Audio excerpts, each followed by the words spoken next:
This is my very strong desire. And so I got a letter from him. And in the letter, the last statement was, I know your mind. Just, I know your mind. One thing that I do remember very clearly was, he said this a few times when I brought the plate in, you know, and there would be sabji, rice, dal, chapatis. He would say that this is so amazing to me, because when I was in India, everyone said, oh, Swamiji, don't go to America. In America, there will be no food for you. You'll starve. They eat only meat in America. Because back here, we're talking back in 25, 30 years ago, there wasn't that much interchange between India and America. So they would tell me, don't go there. And so I simply said, what is that? I shall live on bread and potatoes. And so I thought I would live on bread and potatoes, but now I see Krishna has sent everything. Dal, rice, chapatis, all sabji, everything. And he would say this quite like a number of times, how he was so amazed and happy that Krishna had sent everything, just as if he were in India. And but he thought that he was just going to live on bread and potatoes here. The night he had the stroke was a very traumatic experience. Jadharani and I were perched by the window looking in to the room. There was a window between his living room and his bedroom. You know, it was an arch window in New York. And he was very weak, and still he would have the boys, Satsrup or Brahmananda or whoever was there, they would take turns. They would sit him up and open the Bhagavatam, and he would continue teaching and continue reading the story of Prahlad Maharaj. Even though he was, I mean, I'm saying he was apparently suffering, or he was apparently at a very critical time, hovering between life and death, he didn't care for that. All he cared about was, he only cared about teaching us. And I never saw such selfless love. I was deeply affected at that moment. I realized a lot of things. I saw really pure love. I saw how much he loved us, and I realized that he wouldn't be with us very long. And I made a vow that I would do everything I could to take care of him and help him and do whatever I could to make things easier for him. I know once when we were in New Jersey, a funny thing happened. We used to sit and all eat. He would sit on the sofa and he would eat on a little table in front of the sofa, and we would sit on the floor and we would all eat there. And we'd talk about different things during the meal. And so I remember one time we were talking about brown rice, white rice, long grain rice, this rice, that rice. And I was, and he was saying how his servant, there was one servant that he had that didn't like the long grain fine rice. His taste was for the lesser quality rice because that was his taste, you know. And then we were talking about, he was saying how brown rice is for the animals. And so I said, well, I must be an animal because I really like brown rice. And he just laughed. He just laughed and laughed and laughed because it was such a simple, it was really done in a mood of simplicity, you know, but he really thought that was funny. Oh, well, in the very beginning, in New York, before he got ill, he had us working on a story of Prahlad Maharaj and Hiranyakashipu. And so he was describing to us, he was really keen on having this into a slideshow for children. And this was his vision, which eventually manifested. And so he had us working on this, and he would tell us all about the poses. He would pose. He posed for Hiranyakashipu on one leg, and he used to pose for Lord Nrsingadev. And he loved to pose for Lord Nrsingadev. He would come in at least once a day and do a roar. I mean, he would come in and describe how Lord Nrsingadev, and his eyes would get big, and you could see the white up above, coming out of the column. This was his delight. He enjoyed this very much. And once Jadharani had him pose, he wrapped a dhoti, a white dhoti, you know, and then into a threefold bending posture, you know, so that we could see how the pleats fell. So he posed like Krishna. And he was very, you know, he was right there watching us, seeing what we were doing. He would come in and see how we were doing it. And once I had these, there's this picture of Prahlad sitting in the boiling oil. And so I had to, come up with some demons. Like I didn't know what demons were like. So I think I probably dug them out of a Hieronymus Bosch painting, somehow I got these demons in there. And so I asked Prabhupada, after I did them, got them drawn in, were they okay? And he says, oh yes, this is very good. And he says, there are such demons, they're like this. And he is saying, yes, even on this planet, there are such demons. And I said, oh, really? I didn't know that. And he looked at me and he said, there are a lot of things you do not know. I have never seen a production any better than this. I remember Achyutananda was in India at that time, that we were in Montreal. This one just comes to my mind. Achyutananda was in India at that time, and he was there with a young brahmachari named Brishikesh, I think. Can't remember what his other name was. Anyway, somehow or other, this boy had gone to the ashram of Ban Maharaj and taken reinitiation from Ban Maharaj. And Prabhupada was extremely upset. I didn't really understand why, but he explained to me, he said, of course this boy is an American boy. This American boy is a fool. He doesn't know anything. It's not his fault. He's just a foolish youth. But Ban Maharaj, he is responsible. He knows that this is, what he is saying by doing this is he is saying that I am not a bona fide spiritual master. So he was extremely upset by this.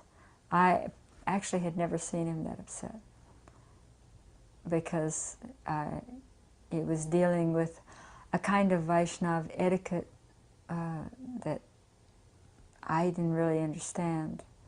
Harsharani wrote a poem and sent it to Prabhupada, and I, of course, would open his mail and sit there and read his mail to him, and this poem was pretty bizarre. It said, I offer my humble obeisances to my spiritual master, who is, I'm just the gist of it, who's continuously running here and there playing hide and go seek with Krishna and the cowboys, who is always absorbed in hide and go seek and leapfrog, and describing so many cowherd, so many Leela pastimes.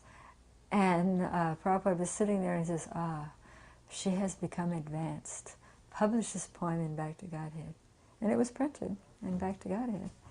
There was no way to get into the Mela because there were 20 million people there. There were no train reservations. You'd have to have your own helicopter. And there were no buses. It's like people were coming in, lying on top of trains and stacked against the walls of trains. And his doctor had said that he couldn't fly, and the devotees didn't want him to go, but he was determined. He was going to go to Kumbh Mela. Everybody told him not to, but at the last minute he made his own decisions. And so miraculously, there was one sweet Indian gentleman named Mr. Gupta who had just joined about 2 months prior. He just happened to be the chief engineer of Indian Railway. And so what he did was he added 2 cars to the trains. This is not done in India. I mean, totally unheard of. But he added a first-class car and he added a second-class car. And he, not only that, he arranged that Prabhupada's car was freshly painted and there were garlands hanging in it. And he arranged for his personal servant to go with him into the Mela, to drive with him. And we had just given our money, I was traveling with Kusha and her 3-year-old son, and we gave our money to Mr. Gupta. We didn't know, but we had a coupe right next to Prabhupada's. And then while we were on the train, it dawned on me, he told me he was going to take me to the Mela. And here we could, it was the coupe right next, his coupe with his sannyasis and brahmacharis he was traveling with, and then the next coupe. They're like little rooms in Indian trains, where we could hear him talking at the stops. And sometimes we would take grapes or take mangoes or things into them. And of course the train stopped outside the Mela, because the train station during Kumbh Mela is a nightmare. It's just like, you know, they're usually a nightmare anyway, but they're more of a nightmare with thousands of people. And so we stopped outside Allahabad in the dark, and we got off the train, and Hansadutta's buses picked us up. And of course Prabhupada's car was there, and then we drove into the Mela in that way. And then while we were in the Mela, Prabhupada was wanting milk. There was no way to get milk. So I talked to Mr. Gupta, and Mr. Gupta arranged for a cow to be brought to our compound in the Mela so that Prabhupada could have fresh milk. Mr. Gupta was wonderful. He really arranged for everything.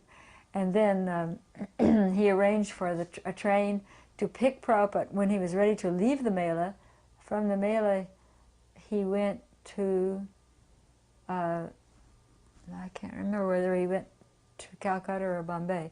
Anyway, he left the Mela. They picked him up outside this train station. In other words, they made a special stop for the train. 2 cars were put on the train from Bombay, all the way, empty cars all the way, to pick him up and then take him out of the Mela. I mean, this is just like, in India this would be considered a miracle, because, I mean, the roles of bureaucracy just to get a train ticket. If anybody's been to India, they know. But to have 2 whole cars put on just for him, you know, and because there was no other way he could travel, he couldn't fly. In New Jersey, we were sitting in the garden one day, and there was a slug. That's an ugly thing. You know what a slug is? It's an ugly thing without, like a snail without a shell. And it was crawling there right next to him, and I said, ooh, look, you know, I was a kid. And he said, he got this look of tremendous compassion on his face. And he said, chant to the poor creature. And so he had me sitting there chanting to this slug, you know. And now I still chant to slugs, because I remember Prabhupada telling me to chant to the slug, and when I chant to slugs now, or little insects or whatever, I know that this is one of his instructions, that we're given this human form of life, and we can chant, and they can't, but the soul can hear. The tree can hear, the bird can hear, you know, everything. And this is, we would sit outdoors, and he would talk like this. I can remember once he was talking about 2 butterflies that were flying together. And he's saying, just see, there's family life also in the butterflies, you know, you know. And we were on the beach in New Jersey, and there are little ants on the beach and stuff, you know. And he was saying, they say there's no life on the moon, but here on the beach we see there's life. There's life in every part of God's creation. It's continuously seeing, constantly viewing the world through vision of Krishna Bhakti. There's no, I mean, there was never any time that he wasn't. I'm no author, and I sell literally thousands of books on Amazon every single month. And you know the crazy thing? I didn't. And then he went on to describe the abominable snowman, how the abominable snowman is a big demon, you know, living in the mountains with big footprints, and how there are all these various entities in the deep in the ocean and up in the mountains and in the dark jungles of Africa. There are all kinds of things. You know, when you're fresh out of school, you think the scientists that everything that's there has been discovered, and it's all been taught in History 101 or Anthropology 202 or whatever. But he made it very clear that that's not the way it is, that there's a lot of things that we didn't know about. And of course we accepted that, you know, his view of the world. But it was just very interesting to see the things that he would come up with. In Hawaii once, there was a couple who came to visit him, and this particular devotee was very good at making, he was a sculptor. He had helped me make some deities, and Prabhupada wanted him to make some deities, I think Panchatattva deities.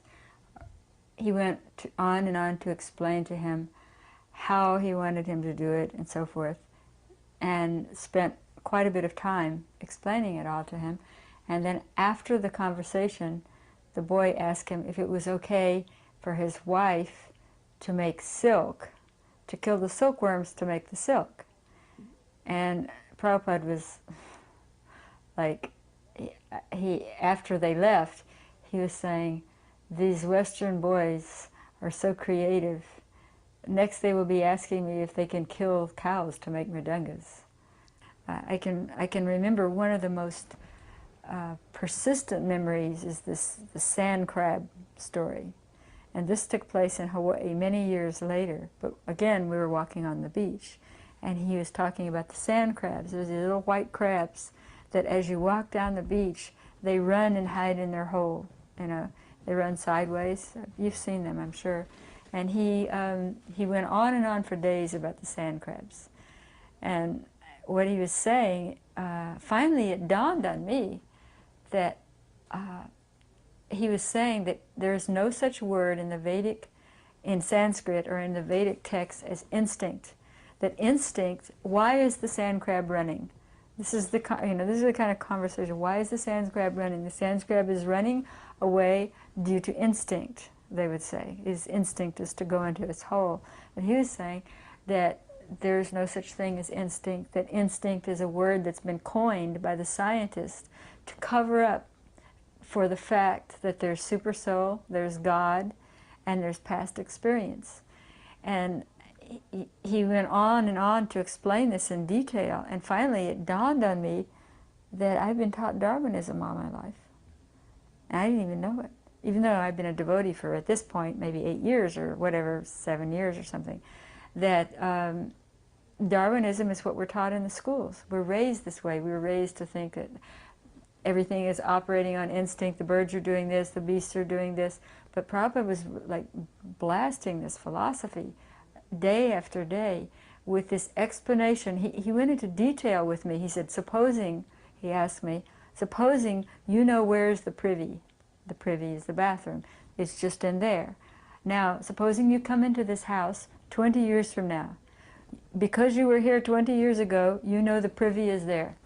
Similarly, you've been in the body before, many lifetimes, so you know that as soon as you open the eyes, you look for the mother's breast. The little animal is nudging for the mother's breast. So similarly, it's the past experience, the past lifetimes, and it's the guidance of the super soul within the heart that guides the living entity. It's not instinct. There's no such thing as instinct. Instinct makes no sense at all. It's a word. What does instinct mean? It means nothing. And if you stop and think about it and you analyze it, you see it means absolutely nothing. Absolutely nothing. And yet the scientists have convinced everyone that the whole of nature is moving by instinct. But the whole of nature is not moving by instinct, it's moving by super soul. You can throw food outside and within 20 minutes the birds will be eating it. And they'll say it's instinct. But it's actually the super soul is guiding them, oh, there's food. You know? And so this is the kind of talks that he would get into. When we were living in Los Angeles, when he would take his nap, I would usually sit and read Chaitanya Charitamrita. We had a copy that was translated by some scholar that Govinda had gotten. It was like 7 little volumes. And we would sit and, I would sit and read it, and Krishna would also read it too, and while he would take his nap. And so he would come in and he would say, oh, what are you reading? And we would say, this is Chaitanya Charitamrita. And you know, he saw that we were really interested in this book, Chaitanya Charitamrita. And so he decided that he would translate it also and make a good translation. And so he engaged Govinda in the transliteration work. And I started typing transcribing the tapes for Chaitanya Charitamrita, because he wanted to give us that, you know, since there was he could see it, we were very eager to read it. One thing I was thinking, he was sitting on the rooftop of the Honolulu temple once and getting a massage, I think by Srila Kirti. And the rooftop of the Honolulu temple faces the back of Nuuanu Valley, which is very beautiful.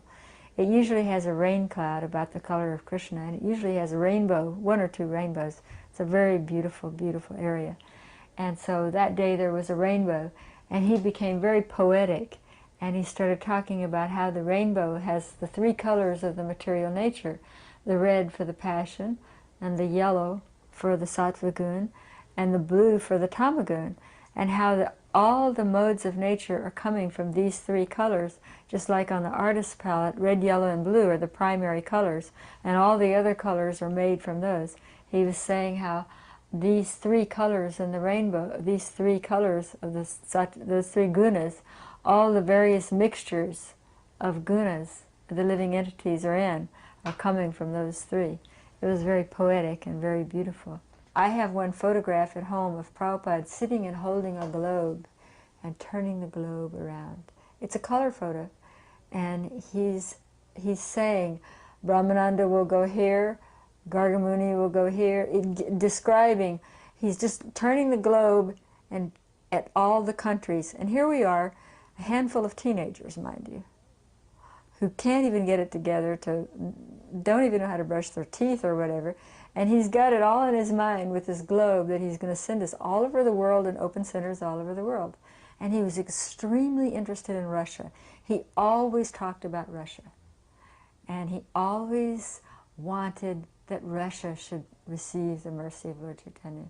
Jehovah's Witnesses came to visit once in Los Angeles, and so Prabhupada said, let them in. So I let them in. And they sat and they talked with him in his room, and they were preaching, their philosophy. And apparently they believe that within this body, I don't really know their philosophy that well, but within this body you will become liberated, and this body's eternal.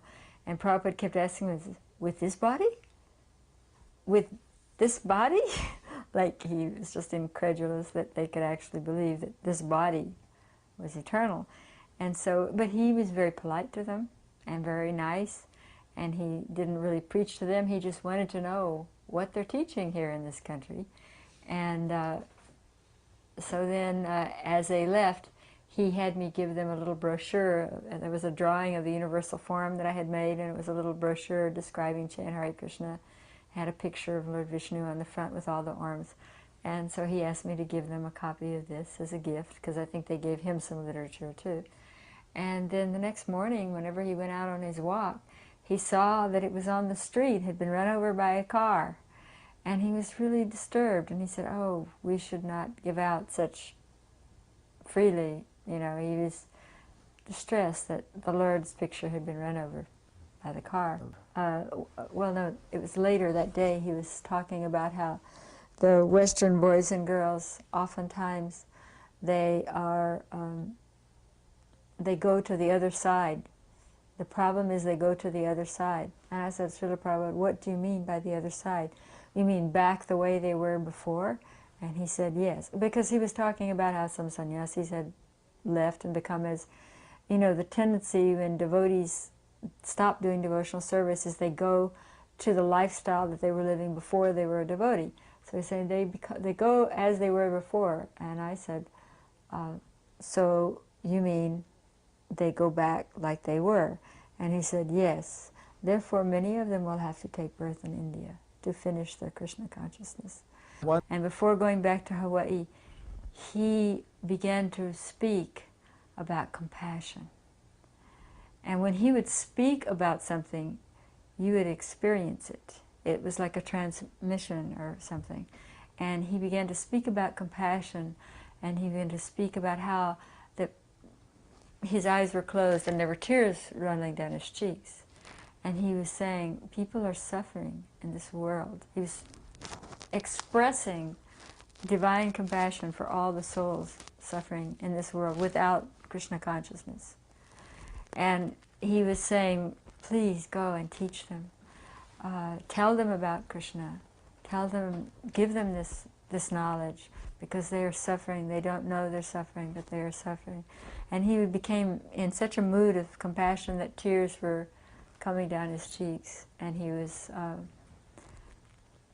just showing how much love that he had for all the jivas in this world who don't know about Krishna. Je anilo.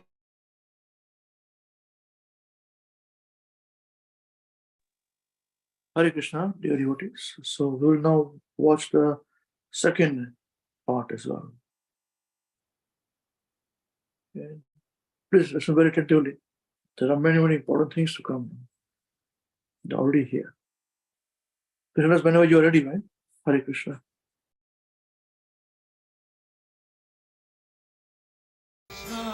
Kirtana ganana kanapa.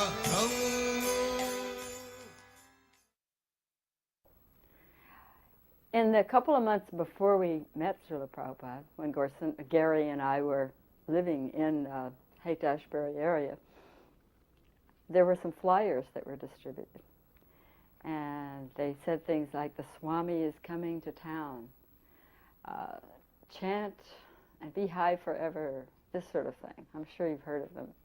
And I remember Gary looking at one of these flyers that said, the Swami is coming to town, and him saying, well, when this Swami comes to town, we'll go see him and we'll do whatever he says to do.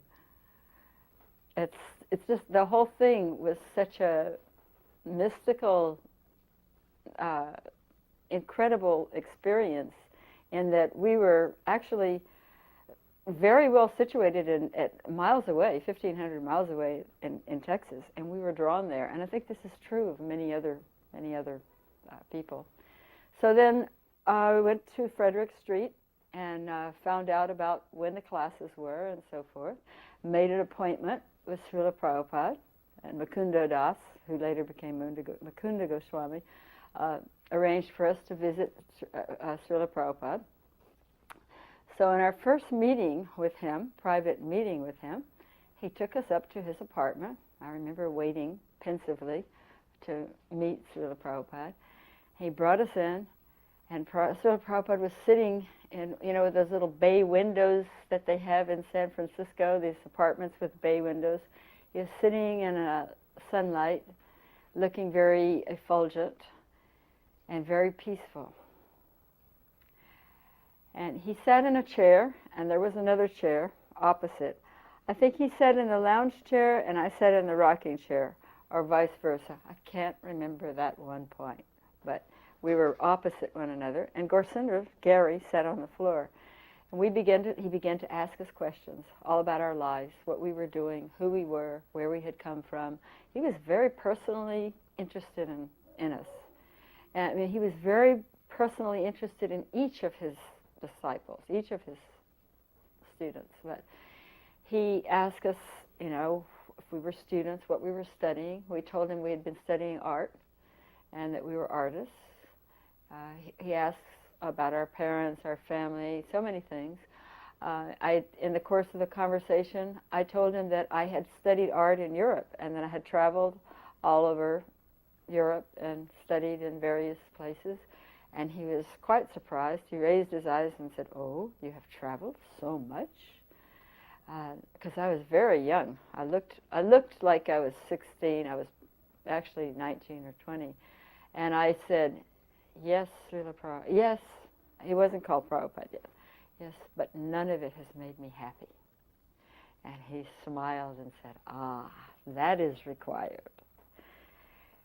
To actually be disgusted with material life.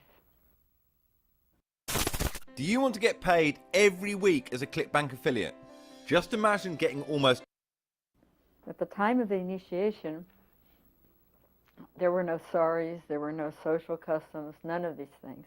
And I had been an art student, and art students wear jeans. So I was actually initiated in blue jeans. Well, actually, they were beige jeans with paint stains on them. It didn't seem to matter to Srila Prabhupada, but that was what our life was like at that time. When I tell people I was initiated in jeans, they're just amazed. But most of us, we didn't know what saris were yet. So during my initiation, I remember watching the ceremony and seeing him putting the flower, putting the colored dyes, and putting the making the fire, building the fire. And I remember thinking, what is this? What is the depth of the meaning of this? What is really going on? In other words, I didn't have the kind of, I didn't have the background. I mean, there was no Bhagavad Gita printed yet, for one thing. The only thing we had were Prabhupada's 3 books. So we did read those right away. And the first job that he gave us was painting a great big 4-foot by 4-foot Radha Krishna painting. But during my initiation, I had some misgivings. So then after the initiation, I went to see Srila Prabhupada, and I went upstairs to visit him. And I told him that I didn't feel liberated. I thought that when I got initiation, by golly, it was going to be nirvana immediately. I was going to be liberated. And he was very patient with me. He said, yes, just see the fan over here. There was a fan sitting in the corner. If I unplug it, it may spin a few more times. But because it has been unplugged, it will stop eventually. So it's like that. Your material life, although it may not cease immediately, because it has been unplugged, it will spin a few more times. But just do the process as I told you. So he explained it very beautifully, very, very gently. Srila Prabhupada immediately engaged us as artists. He knew that we were art students before, so his very first project was to have me paint a great big 4-foot by 4-foot painting of Radha Krishna from the cover of his Srimad Bhāgavatam. Then he had me paint a great big 4-foot by 3-foot painting of him sitting on the Vyasasana with a painting of Lord Chaitanya dancing in Sankirtan party hanging behind him in the picture that I painted, and specifically with Lord Chaitanya's foot touching his head. So those are the paintings that he started us on. And what I found so significant in this is that Srila Prabhupada engaged people in the work for which they had a natural propensity. He always found, and this gave the person a taste for devotional service because they already had that inclination. Another very significant thing happened in Boston. Swamiji became Srila Prabhupada. The way this happened was that Gorsinder was studying Hindi, and he was studying Sanskrit, and he was studying various forms of address, and Ji is an affectionate friendship form of address, and this is all very new to us. So I was sitting in Srila Prabhupada's room and taking dictation, as I often did, and Gorsinder was at the doorway, and he said, Swamiji, is it okay if I call Govinda Dasi Govindaji? And Swamiji said, no, Ji is a very third-class form of address. It should not. And so I said, well, then why are we calling you Swamiji if it's a third-class form of address? And he said, not very important. I said, no, it is very important. We want to know what is the best thing we can call you. And Swamiji said, well, you could call me Gurudev or Guru Maharaj or Srila Prabhupada. And I said, well, which one is the best of those three? If you give me three, I don't know which one. So you pick the best one that you want to be called. And Swamiji said, Srila Prabhupada is nice. I said, okay, from today you will be called Srila Prabhupada. And so I told all the devotees, and everyone started calling him Srila Prabhupada from that day. He was no longer Swamiji. We were at New Jersey in the spring of 1968, after Srila Prabhupada's stroke. We were living there for 3 weeks. It was at that time that Gorsinder received his call to the draft. So he had to have an appointment in New York and it was a very great likelihood that he would be drafted into the army. Naturally, we were in a lot of anxiety about this because Gorsinder didn't want to fight a war that he didn't believe in and that Srila Prabhupada also did not support. So the day came for Gorsinder to go for his draft appointment in New York. And he was in anxiety, and as he bowed down to leave, Swamiji said to him, "Don't worry, Krishna will protect you. He will take care of everything." So he was gone the whole day by train to New York, and I know during the day Srila Prabhupada mentioned him several times, so he was thinking of him. Then in the evening, we heard him coming up the stairs, and he had a big smile on his face. He was very happy. And so as soon as he came in, Swamiji called him to his room. What happened? And he explained that he had a silken cord with the Lord Jagannath on his neck, a murti of Lord Jagannath about 3 inches high. And he also had his big red chanting beads. And the doctors there had never seen such odd things. So they had given him a 3Y based on not being a psychiatrically competent for the army. And so Srila Prabhupada said, yes, just see, Krishna will protect. If we are sincere, he will make all arrangements. He will protect us. And you have chosen Krishna's service, not the army service, so Krishna has arranged everything perfectly. I just feel like I've been putting in all of the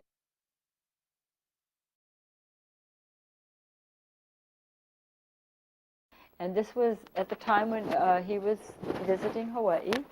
And at that time, there were several disciples who were very, by nature, very intelligent and charismatic, and had misled some of the more simple folk, simple-minded devotees.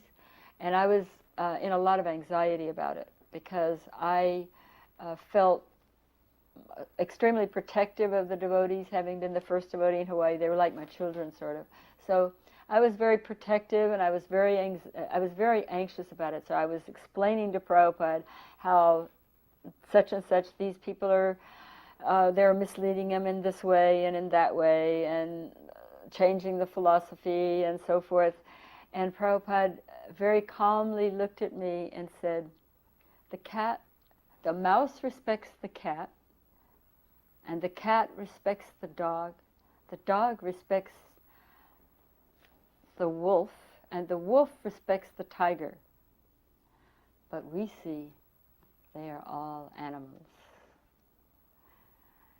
In other words, from his perspective, all of us, all of these people that he's having to deal with on this planet are really on the level of animals. And if we realize that, we won't get too puffed up.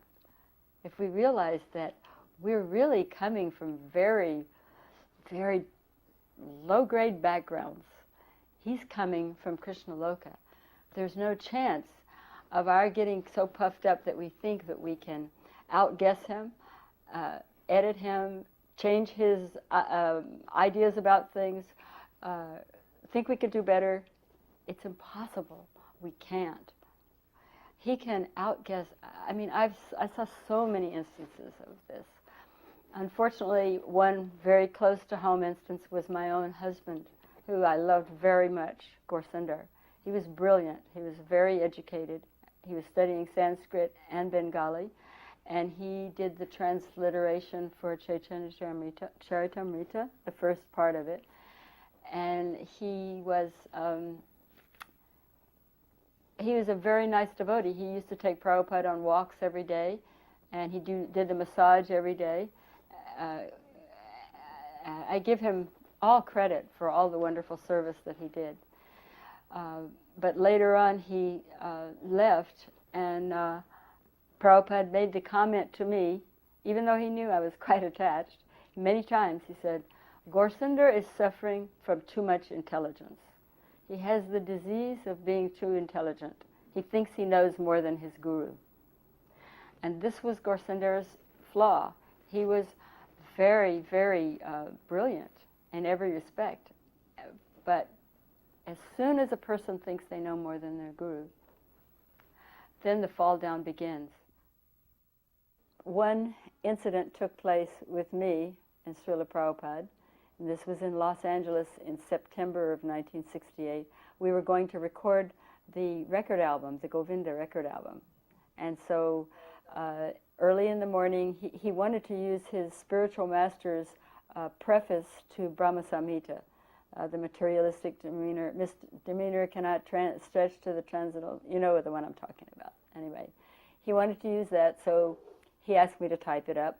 I think he wrote it out or something, and asked me to. So I typed it up, typewriter. You know, we use typewriters and all this.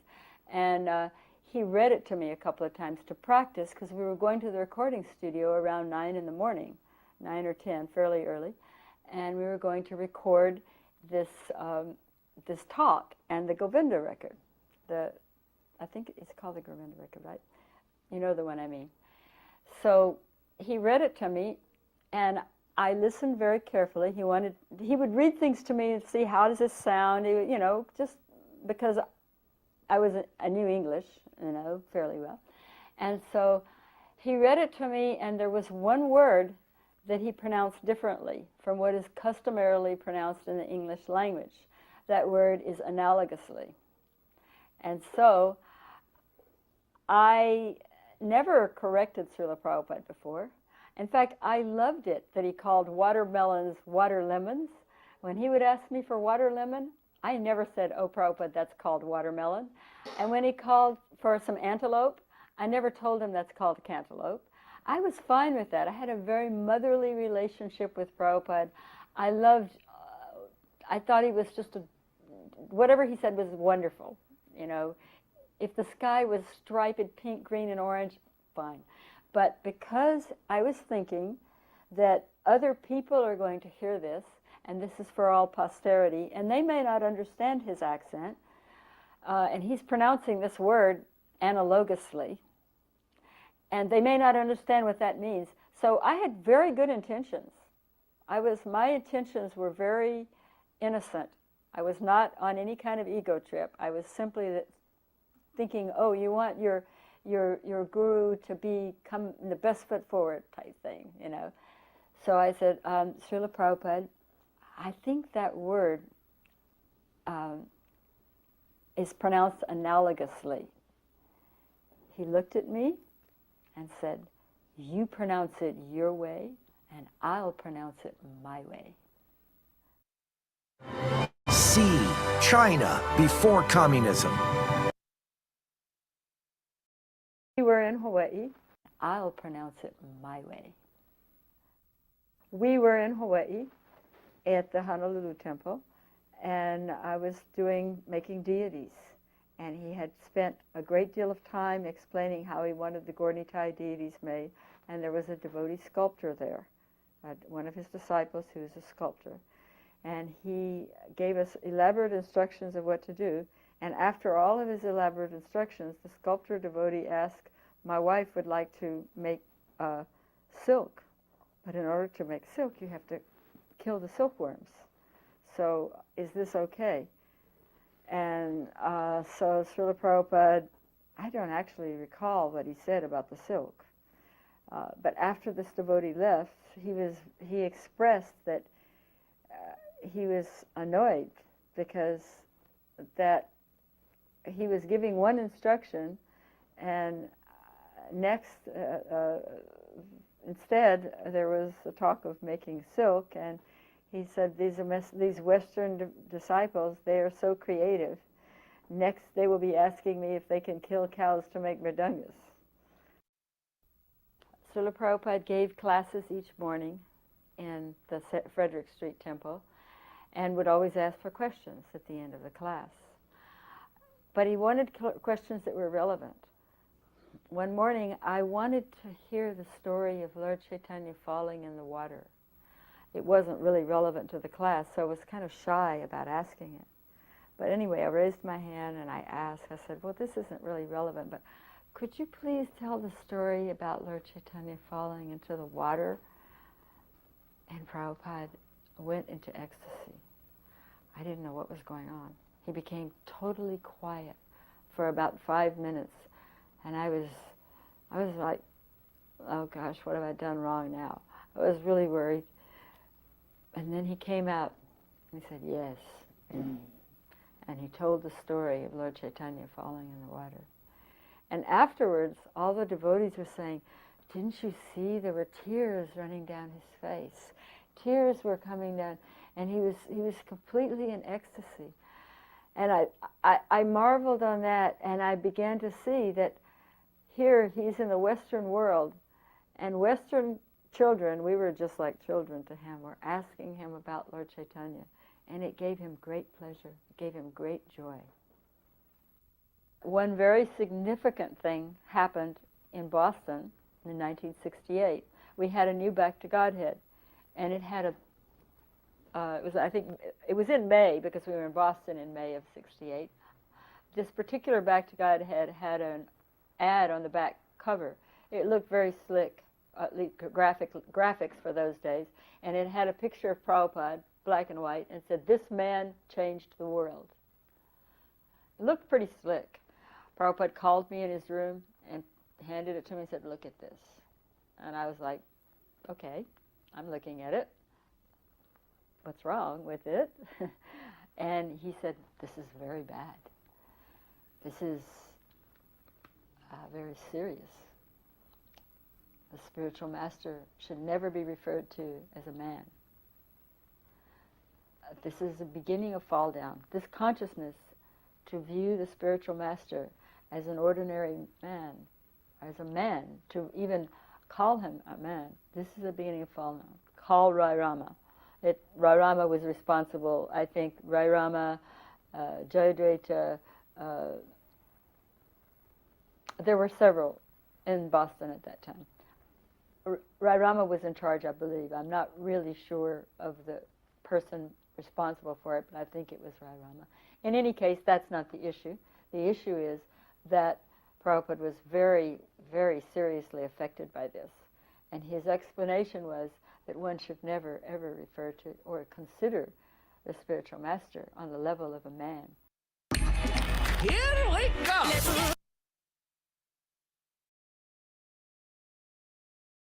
When we were in Montreal, Srila Prabhupada had asked the London Yatra to go to London and open a temple. That consisted of Malati and her husband Shamsundar, and Jamuna and Guru Das, and Mukunda and Janaki.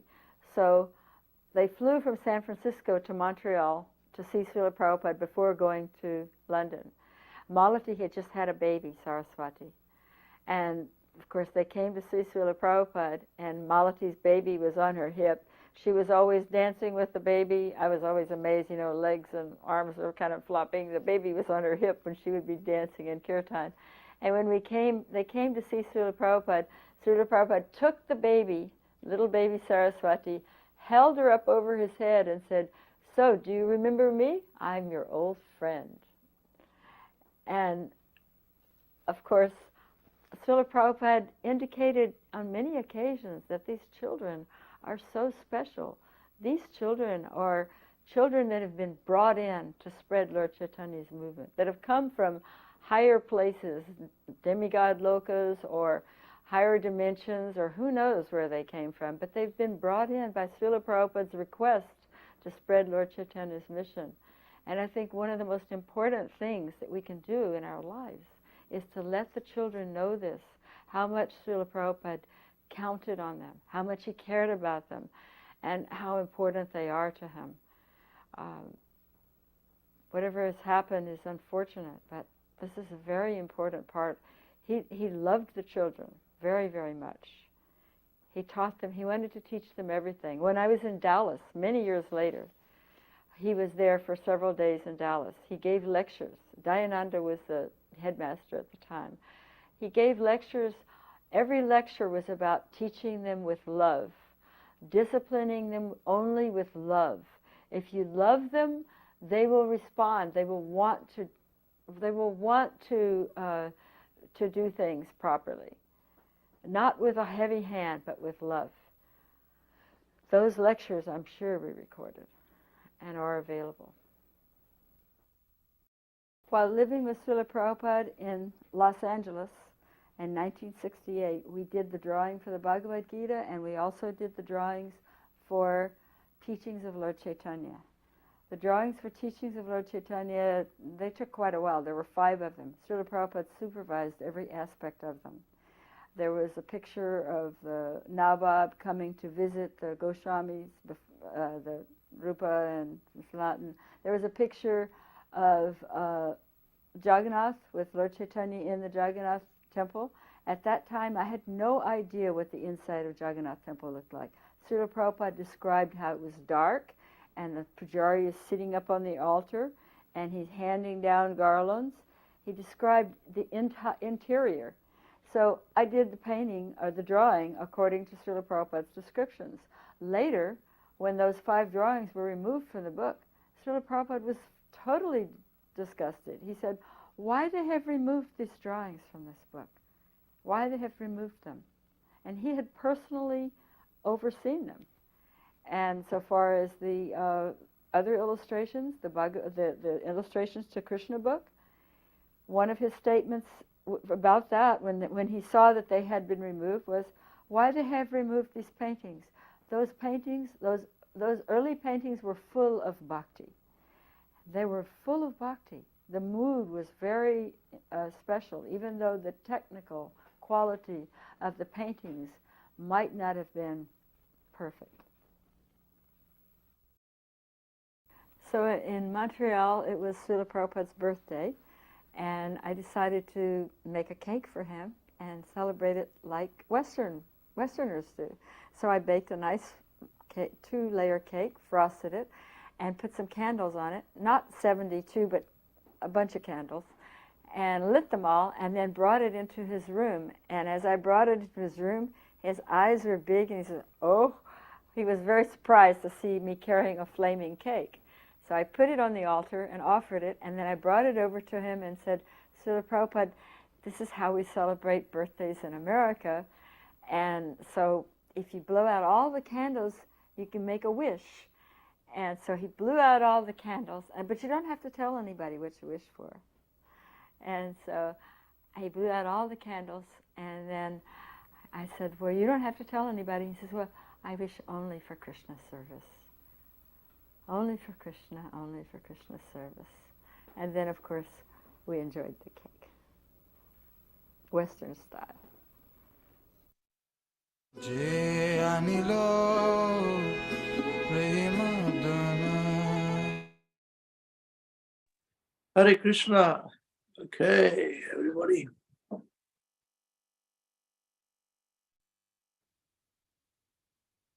Hare Bol.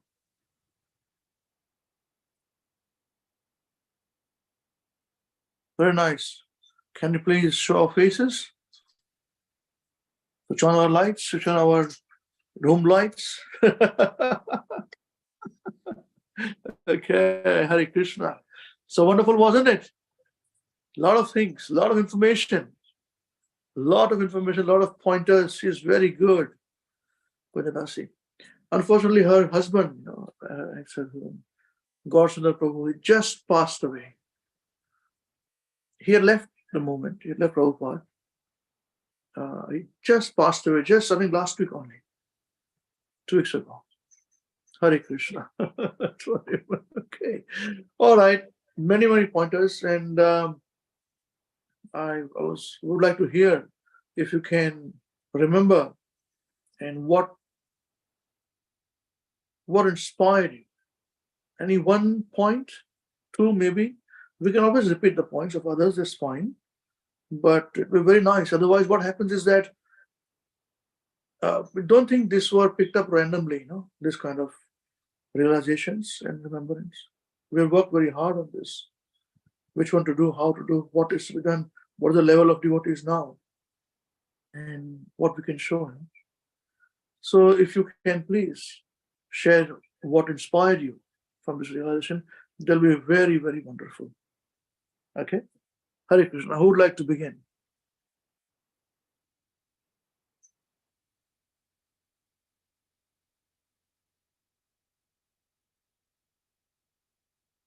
The beginning is always very slow. Sanjeev Babu always starts. Today he's traveling to Australia. He's moving to Australia. Hare Krishna Prabhu. Haribol, yes. And second person is Sopan Prabhu always. Thank you, Prabhuji, for showing us this wonderful pastime of Srila Prabhupada. And I really missed the last time one, and I was thinking I'm so lucky today that this wonderful pastime listening. I mean, it was really, I couldn't really express in my words. Yeah, like when I was listening to Govinda, Devi, Dasi, and like she's so lucky. I mean, yes, we are also lucky, and also lucky to have an association with all of us. And I realize that one best point is the desire. And when Mataji said that she had a desire to serve Srila Prabhupada, and yes, that's really, it's related to me, is that I always used to have desire to wake up early in the morning and do Mangal Arati. I was really lazy. And when we have that instinct desire, I used to, it was only desire, but never used to come in practice. But one day I said, nah, I must get up, whether it is Saturday or Monday, because weekdays we always get lazy, go to the work. But then I said, I didn't know which date, but I decided, yes, next day onward, I had to do this one. And that desire is, when you sincerely approach Srila Prabhupada, Gurudev, and Krishna, it's definitely, and it is now happening. That's really, it's definitely related to my understanding. And also, when Mataji mentioned about that slug, and in the compassion, Srila Prabhupada's compassion towards the, any slug or crabs or anything. So that compassion, yes, I have to, I remember Amrish Prabhu, when we used to be in somewhere in beach actually, and then you mention us, you always touch the water, don't put your leg inside. Those things, I learn, and this one also Srila Prabhupada says, yeah, you must have compassion. So thank you, Prabhuji, for so many points actually. But yes, these are the 2 points really stand out for me. Thank you, Hare Krishna. Hare Krishna, very nice. Yes. So much to learn from Srila Prabhupada. Very nice. Desire. We desire Prabhupada reciprocates, Very good.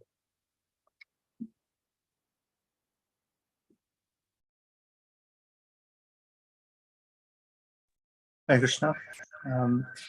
This is very nice. Once again, very nice realizations by Govinda Mataji. She's very well respected in the Hare Krishna movement by a lot of devotees, because she often, she remembers a lot. She was there for a major part of the growing years of the ISKCON movement. And even now she's very, very active and very vocal about certain things, which a lot of people appreciate. There was one thing in particular that Mataji said that I really liked, was that little pastime about insight, in which she said, Prabhupada said that there's actually no such thing as insight. And that, instinct, not insight. No such thing as instinct. And that's relevant even today with everything that we learn in education, in the education system, where they preach Darwinism and evolution, all these things.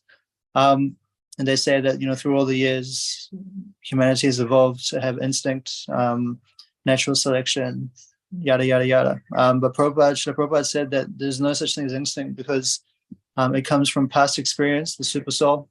And there was something else as well that Prabhupada mentioned. But there was one point that Srila Prabhupada said that I really liked, was when Prabhupada said that, through all the past, through all your previous bodies, through all your previous karma, you are then aware of, things that, for example, Prabhupada mentioned about the door. Where the lavatory is when you visit a house after 20 years, even from the first time that you visited it. In the same way, throughout your previous experiences, throughout your previous karma, in your various bodies, there are certain things that you do initially. Like, for example, when you're born, you look for being fed by your mother. That's the first thing that you do. So these, things are the super soul telling you in the heart, guiding you throughout your life, as well as your past experiences. So I'd always, I'd known that, there's no such thing as instinct. But the way that Srila Prabhupada explained it, and which Govinda Mataji related to us, was very nicely explained. And especially this thing about, the past, your past karmas, and, your past lives being, and the super soul being the reason by which, what guides you through your life. So that's, something I found very interesting. Hare Krishna. Yes, Haribol, Haribol. This I always appreciated her for many things. And this was the one thing that she remembered what Prabhupada instructed her about the instinct. That there's bogus instinct, is all bogus. The real word, the real thing is super soul guiding.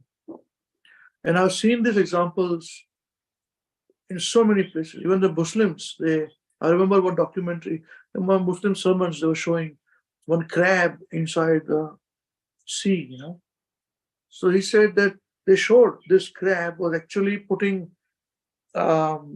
taking out some plants and putting on top of him to make him look bigger to the adversary. He said, who's showing this to him? They don't have a mirror in front of him to see that he's small, adversary is big. Who's showing this? Is this God showing it? Same thing there.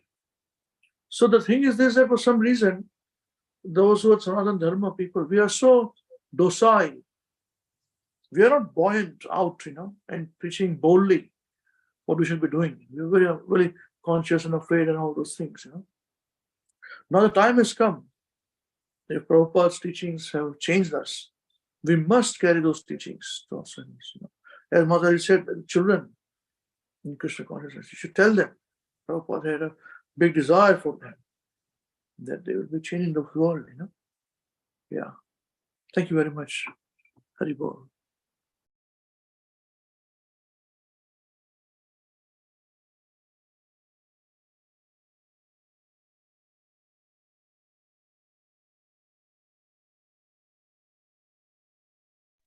Oh, Sanjay Prabhu has joined. Hare Krishna. Has he reached Melbourne, or he's on his plane, or what the situation? You just want to connect. There's no audio there. Okay. All right, let's continue. Who would like to go next then? Hare Krishna.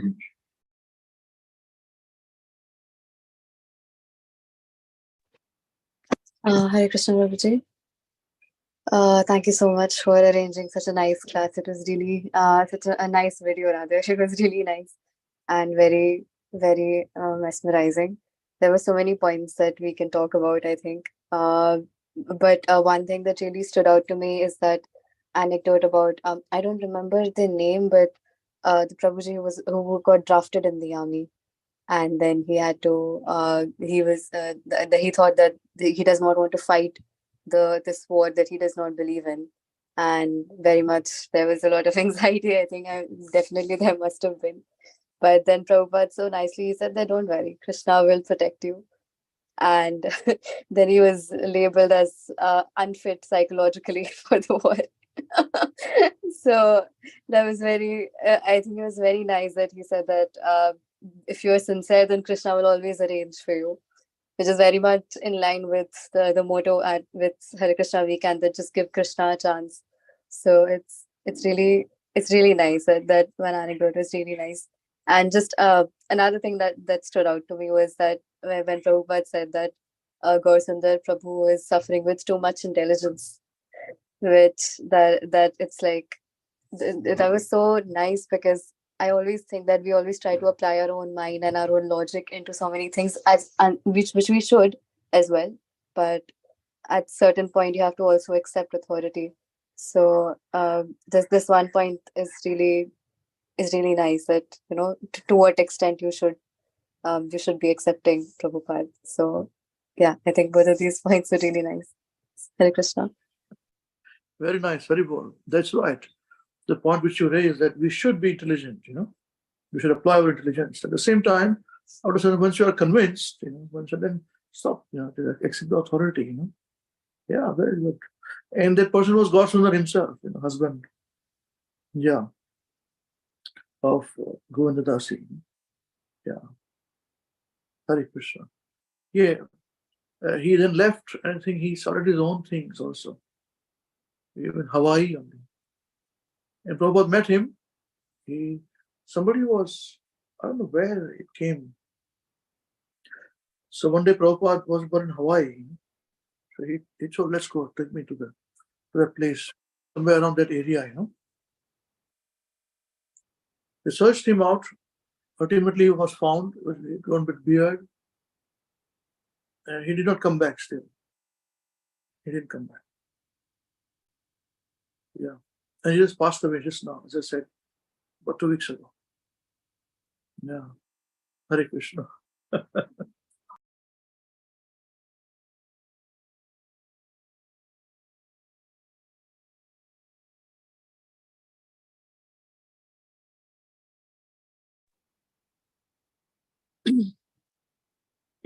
Hare Krishna, dear devotees. Thank you so much for your wonderful realizations, as usual. So, couple of points that I wanted to say been shared by Krishna, Samarapan Krishna Prabhu and Devi Mata both. So, the first point is about the instinct. That was so relevant because when I used to hear this about gut feeling and instinct, I used to always feel that so when we do all experience the vibes, sometimes you go in a room and you have good vibes and bad vibes and those things, but I always felt, how could you be so intelligent to take a direction? Like, when there is a choice, it's a good choice or a bad choice, then how could you be able to decide that is the correct choice that you make? And I always question that, how could I be so intelligent? I don't have that much experience. This was when I was very young. I used to think about this, but the way Srila Prabhupada explained that there is nothing like instinct, and it's actually the super soul guiding you to take those decisions. It makes so much sense. And like, it's no further questions asked, So that was one point. And it's just a way of scientists hiding that or accepting the fact that God exists. So that point stayed with me the very first time I heard from Govinda Mataji and her brilliant realizations. The second point was also about intelligence, and that, we can suffer sometimes from too much intelligence. And it is some space to watch, a correction for our own self. Yes, it's very good to be intelligent, because Srila Prabhupada said that only intelligent people join this movement. So that's great. But do not be over-intelligent. Don't be over-smart. So you should know your limits, especially when you are dealing with somebody senior and also your spiritual master, the do's and the don'ts. Do not correct, do not think you know more. So the second point she said was about correcting the pronunciation. And these 2 points I thought were interrelated in terms of she was explaining what are the things you shouldn't be doing, so that I really like that. There's a certain etiquette. And sometimes we can, I think it's interrelated because we're intelligent, we think we are intelligent. We think we know more, and we think we know more than the spiritual master. And sometimes there's a reason why things are said the way they're said. So we don't have the intelligence to understand that. There are things always said in context. And I think there's this disease when you're intelligent, you want to really make sure that, it's said correctly or whatever. And I just feel that, of course, her intentions were very, as she said, very pure, which I totally understand where she was coming from, but still you don't do it. So that was a very nice instruction. The second point was about, the third point, sorry, was about the brown rice thing, where she said that, so there is a lot of these things going on in Srila Prabhupada's movement in terms of should we eat, should we have milk, should we not have milk, should we have brown rice, should we have white rice, should we have this sugar, should we have that sugar? And there's all these things. And Srila Prabhupada said this is a disease, the diseases that we want to change. And there is no need for that. Whatever Srila Prabhupada has done, I just, for myself, the best thing is, when you want to have a reference, can I do this? Can I not do this? You ask your seniors. If you don't have someone to ask at the time and you want to take the decision, just follow what Srila Prabhupada did. Did Srila Prabhupada have milk? Yes, you can have it there. Did Srila Prabhupada have sugar? Yes, you can have it then. Just that's, I would say, just follow that. And this realization has come from other personal servants of Srila Prabhupada as well, where they used to cook nice sweets for Krishna and offer to Krishna and have. And then if they're offered to other devotees, then there was a situation where they said, oh, there's too much sugar in this and whatever. So the thing is that Srila Prabhupada also had, and the sweets, and Srila Prabhupada said that just cook the sweets that I have taught you to. You don't need to reinvent the wheel where you don't need to. So that's another thing, I think, a lesson, like don't change when there is no need to change. First of all, at least follow what you're doing. Then you can be innovative, but to try different things and do different things and all those things. But there's a difference between being innovative and changing. So in principle, if we don't change anything, then I think your devotional service can flow very nicely. So that was the third lesson I felt. This change thing, it's like a disease, and it's something that you have to tell yourself. There was one more point.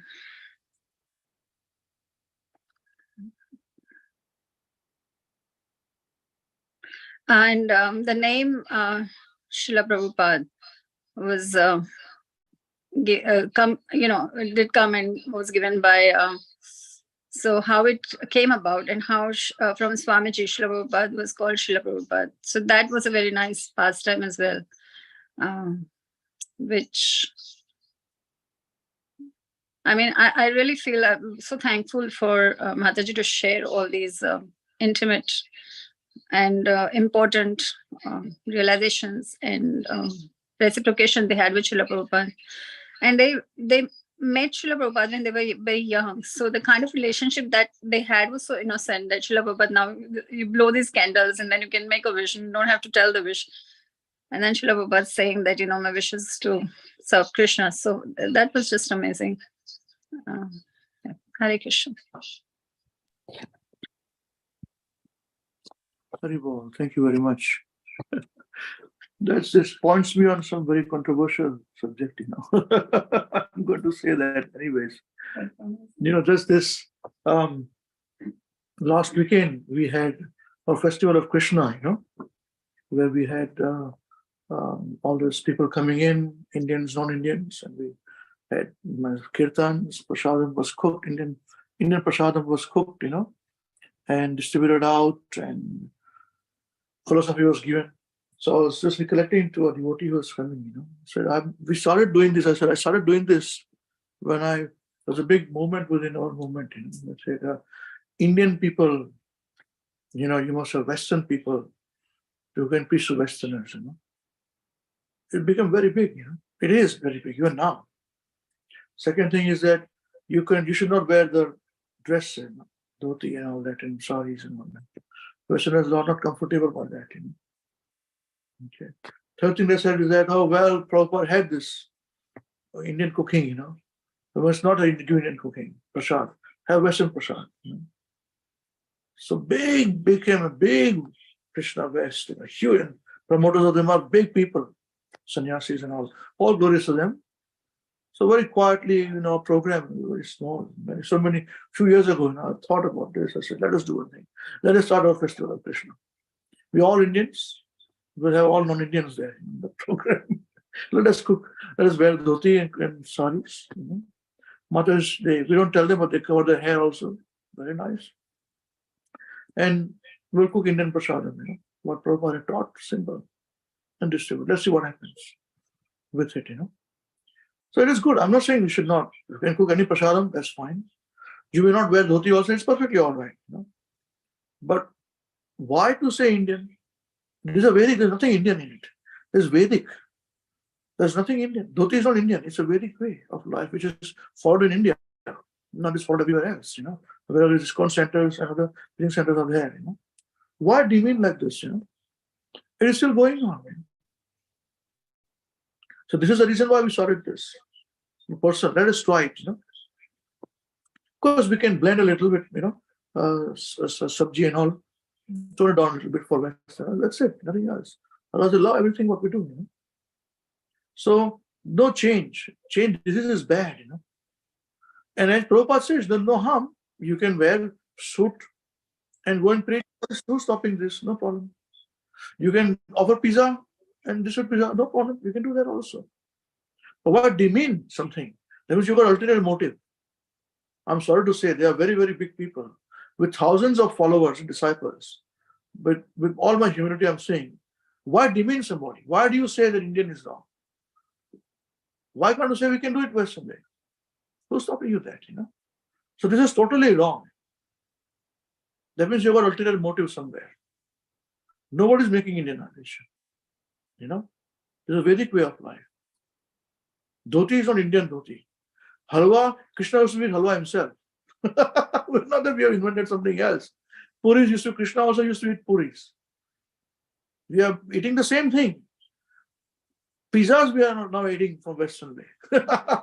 Otherwise, we are eating everything what Krishna cooked, and had. Rice, Krishna had. Sweet rice, Krishna had. Halwa, Krishna had.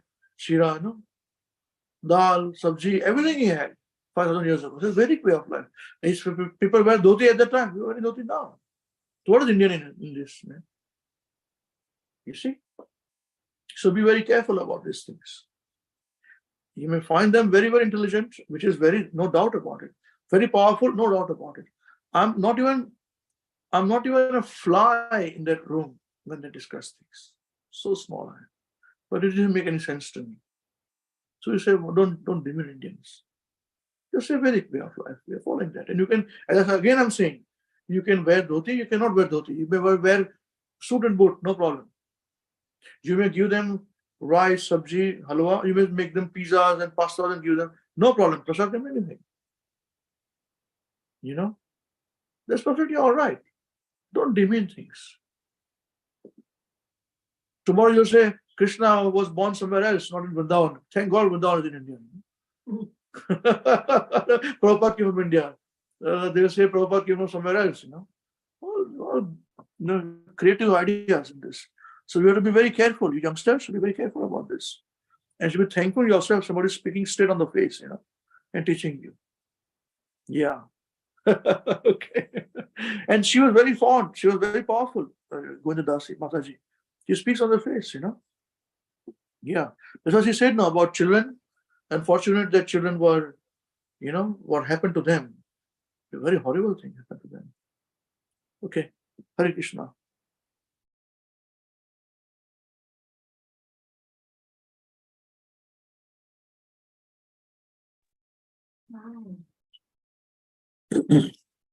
Hare Krishna, dear devotees.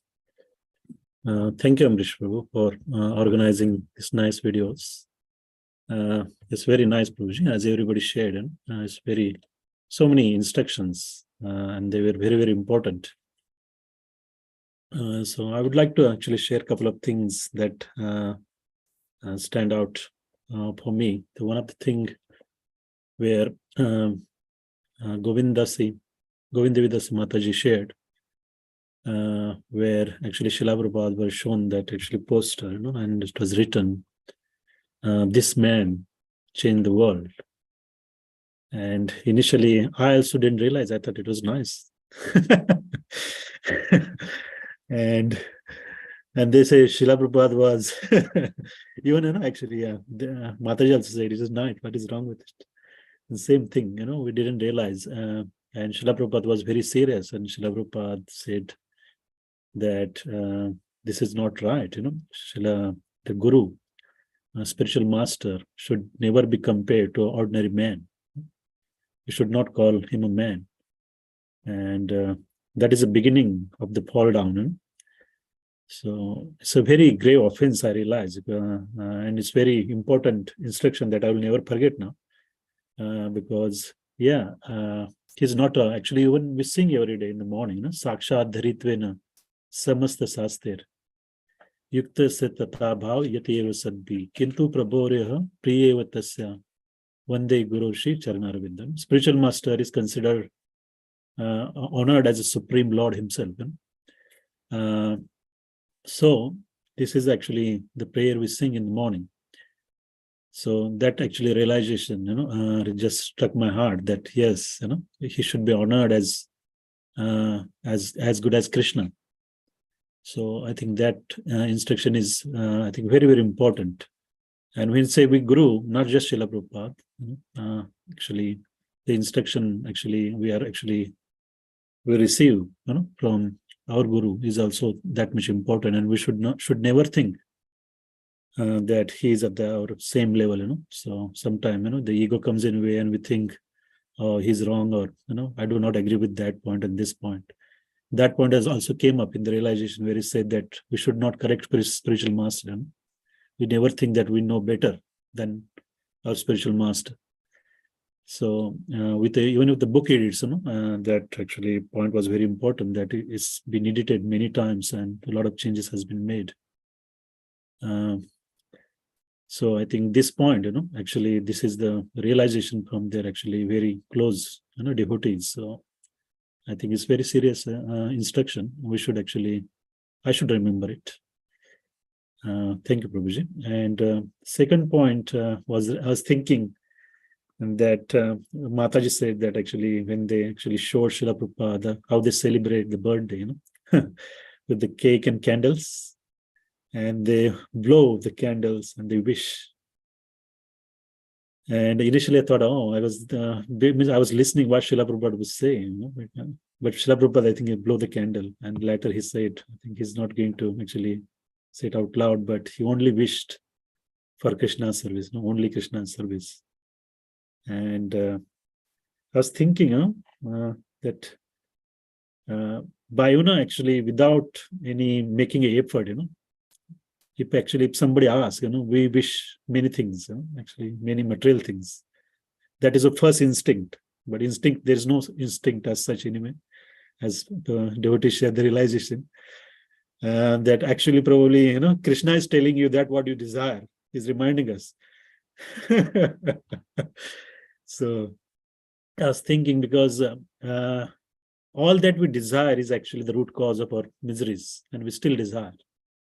His Holiness Mahavishnu Goswami Maharaj has also said, for every desire we have in our heart, the next body is actually ready for us.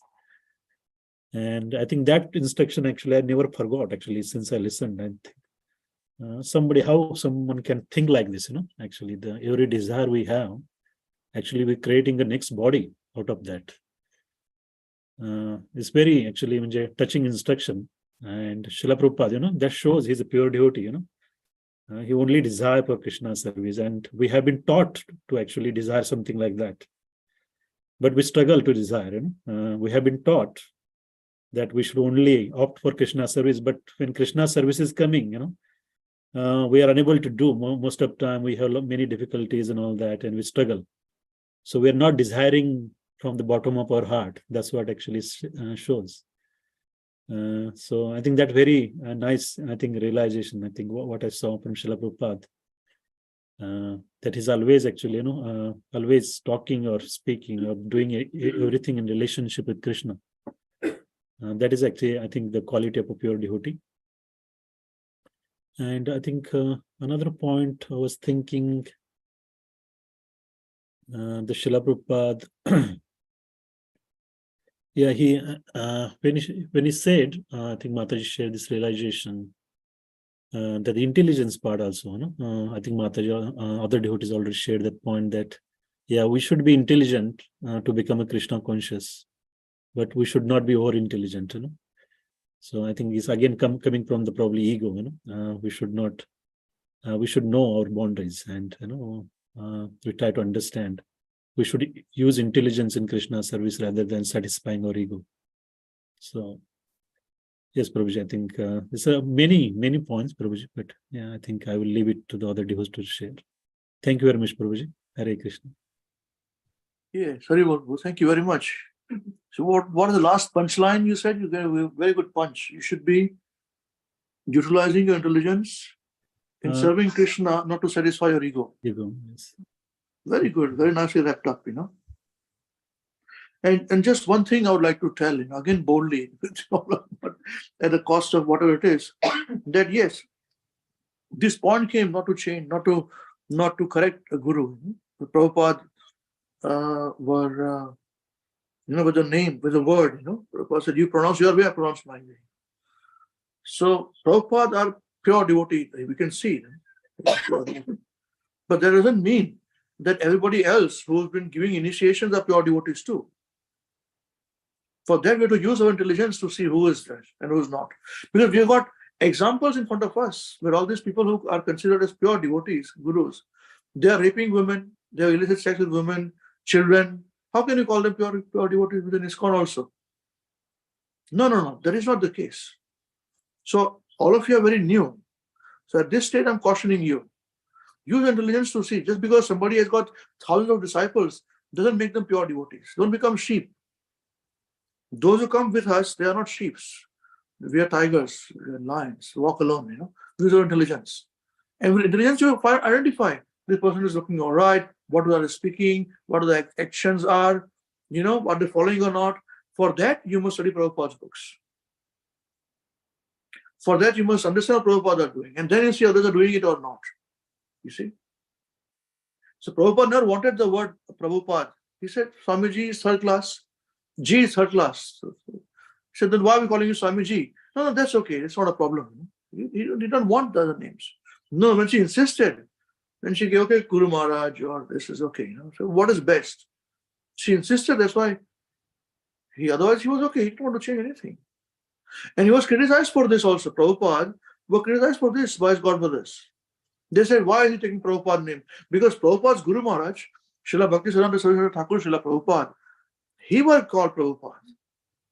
They said, why did Prabhupada took the name, Bhaktivedanta Swami took the name of his Guru as Prabhupada, you know? Only one amongst the hundreds of godbrothers, others may be there, but to my knowledge, only one stood out and said, so what is the problem? If he has taken the name Prabhupada, his guru was called Prabhupada, he has taken the name Prabhupada, so it doesn't demeaning his guru. He said even Srila Rupa Goswami were called Prabhupada. So when Rupa Goswami are called Prabhupada, said Prabhupada's guru are called Prabhupada. So somebody should have criticized Prabhupada's guru also. How is it possible? They said, don't worry about it. He said, I will support this. You see, only one. Everybody criticized Prabhupada. They boycotted him when he came to India. Do not go to meet him. You see, such enviousness is there, you know. So we should be very careful. We should be very intelligent. That's the reason why our whole process is what? You should first know, read Prabhupada's books. With that, you must also know the history of ISKCON before you venture out to get initiation. You can do initiation anywhere, no problem. Anytime, no problem. But you should have this information handy with you. Then you'll make a correct judgment. Because we have seen so many people initiation and they fall down. Guru falls down with somebody, runs away with somebody. A prostitute also. What nonsense. And then you're worshipping him in the altar, you know, with Mangalarti and all that. And they are heartbroken when devotees are. People are committing suicide, no? And people are richly doing things. They become music industry, they open. What nonsense, you know, pure devotees becoming a musician, you know. There's a music industry of his. Music company on his name. What? Anyway, what to say, Hare Krishna. I'm sorry, I'm in a different mood today, looks like, because she's like this. She speaks clear cut on the face of it, She encourages everybody. Because we've seen her things otherwise also. Okay, so I just wanted to mention this point for Srila Prabhu when he said that, you cannot correct the Guru. Yes, absolutely right, one who's pure devotee. Because what will happen is this, that once you take initiation without properly analyzing this, then you'll be forced to accept somebody as pure devotee. That is the problem. Hare Krishna. All right, please continue.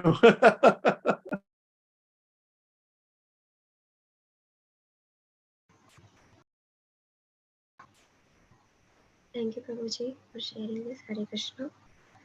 I like the one particular line regarding mood of compassion, where Mataji explained like how Prabhupada was every time in a mode of compassion. He was saying that people are suffering from suffering without Krishna consciousness. We need to elevate them.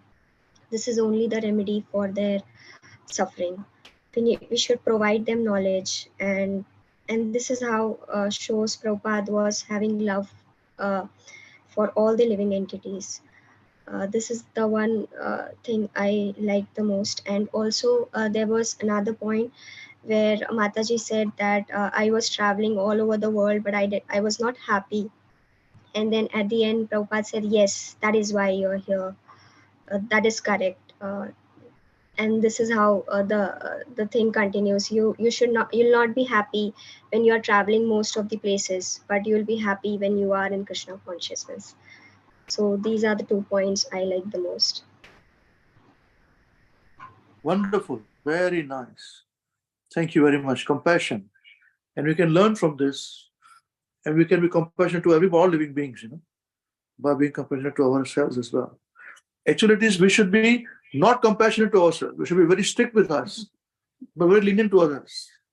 That is how it was, Very nice. Hare Krishna. Hare Krishna, Prabhu. I would like to go. Thank you, Prabhu, for arranging such a nice class.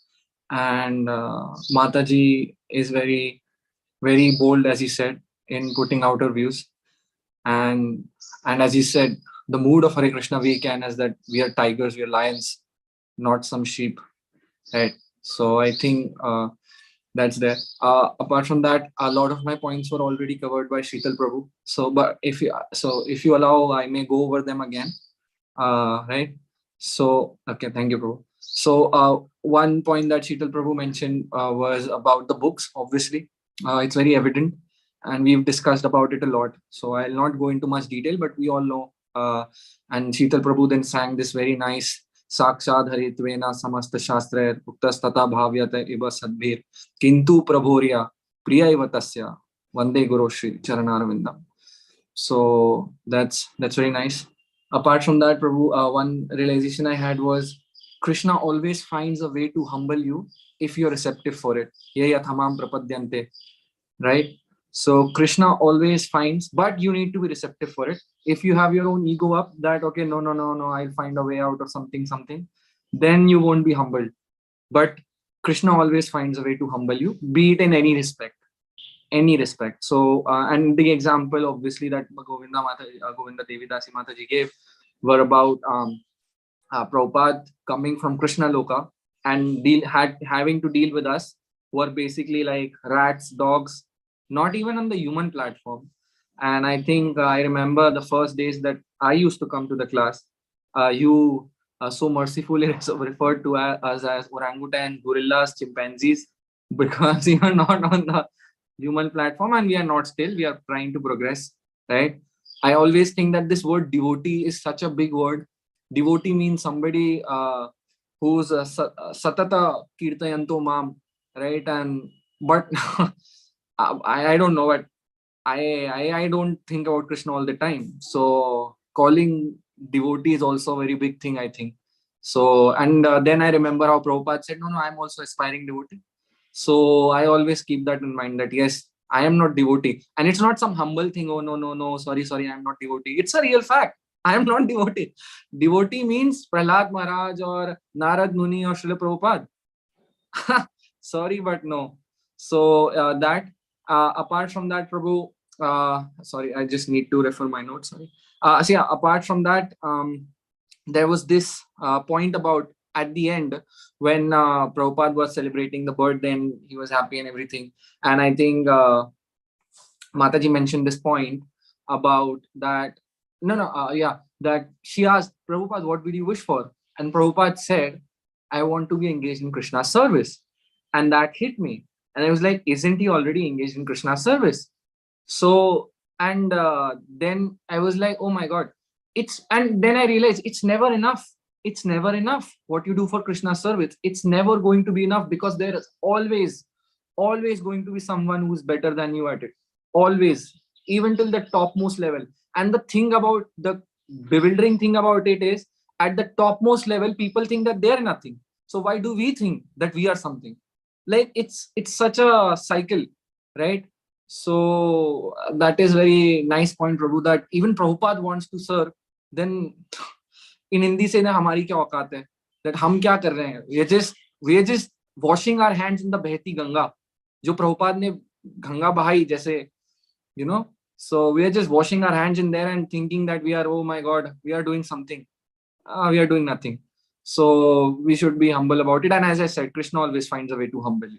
So one point is that, Prabhu. Apart from that, this point, I noticed it in a lot of realizations, and I think that is there, and it connects also to our class on Nectar of Instruction in the intermediate class. And so we know about Ashta Sattvic Vikar and all of the symptoms that a pure devotee gets. And then Mataji were mentioning about when she asked about Chaitanya Mahaprabhu and so many other realizations. And we heard that Prabhupada were tearing up in it. But what I realized from it is, Prabhu, that even Prabhupada being a pure devotee, he did not exhibit any of that. He was like very private with it. Like they were just overflowing. That's why you could see some drops of it because it was so much. But it was not cheap. As you said that people, you know, in the intermediate class, you said people wearing saris and trying to become gopis and dancing and all these upper sampradayas. But Prabhupada he never exhibited it. It was very private to him. So, and these are very intimate things that, you know, seeing Prabhupada cry or whatever. So, and yeah, that hit me that our relationship to Krishna is very private, and it's not cheap. It's basically not cheap. So yeah, that, and I think that's it, Prabhu. Yeah, that's it. Thank you so much. Very good, very nice, very good points. Very good. Today we were traveling, but I came across some very nice story about how Krishna, he humbles you and he keeps you with him. Maybe it's not for the beginners program, but I shared in our intermediate level group. Today only I shared. Before tomorrow I'll make that busy.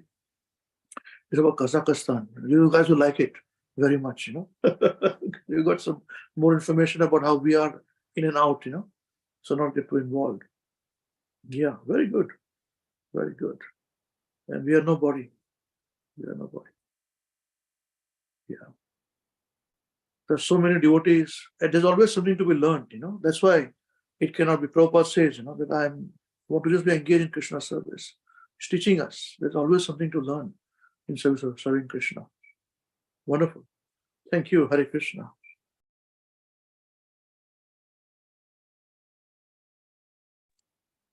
Hare Krishna, dear devotees. Thank you, Prabhuji, for organize this special program for us, and very nice videos you showed us, and lots of points there to learn and imbibe in our lives, actually.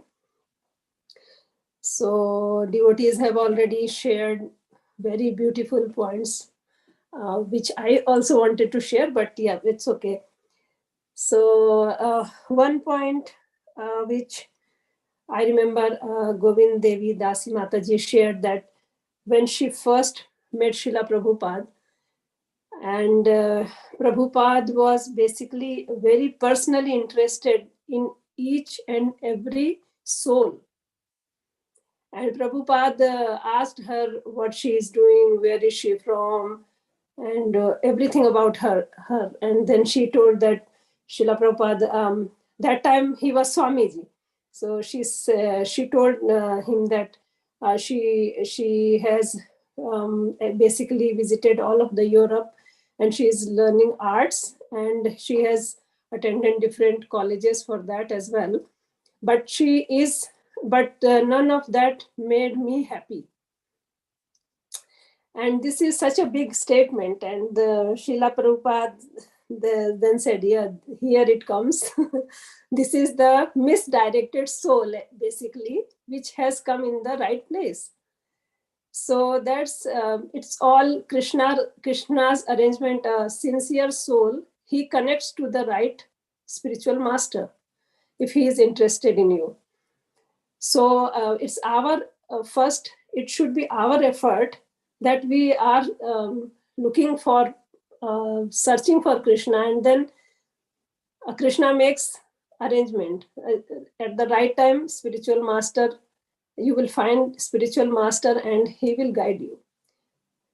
So this point was very nice. And the other point was about the Kumbh Mela in Allahabad. So Srila Prabhupada, he was very frail, health conditions were there, but because Kumbh Mela is very crowded and lots of things happen there. And how Krishna arranged everything, a sincere person came there, Guptaji, and he arranged a cow for him, for Srila Prabhupada, and as Prabhupada desired, the pure devotee desired, and Krishna sent it. So that was very eye-opening for us, that how Krishna actually fulfills a pure devotee's desire. Srila Prabhupada never wanted anything for himself. He was using everything, his body, his mind, his soul, everything in service of Krishna. And Krishna was personally taking care of him. So that's what that's what Krishna promises in the Bhagavad Gita as well.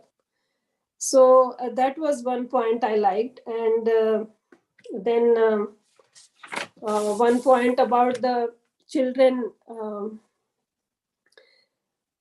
which Srila Prabhupada said that we should really care for the children, and Srila Prabhupada cared. There are a lot of pictures as well. Srila Prabhupada handing out prasadam to little ones, very beautiful, and such a nice smile on Srila Prabhupada's face. Beautiful photos are there.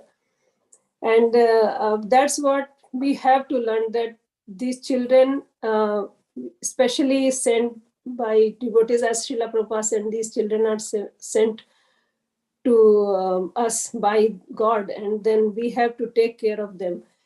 Disciplining with love and teaching with love, not other way around, which we have learned how these children were badly treated, and they have scars for the whole life. So that's that one point is very painful for all of the devotees.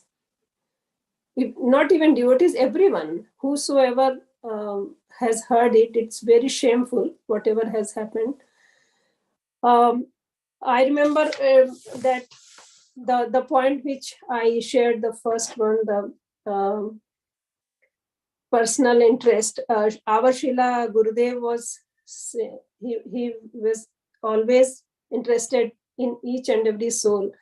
Whenever we met him first time, he would ask everything about us. Even whenever you meet, he will ask the welfare, everything is there, satisfaction level, he would check.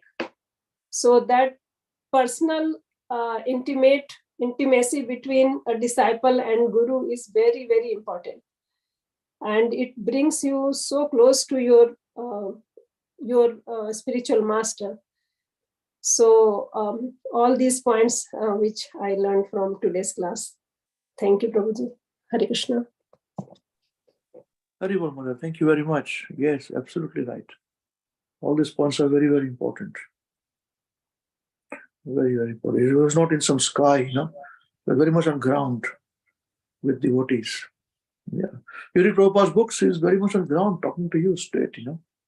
Wonderful. Okay, Hare Krishna.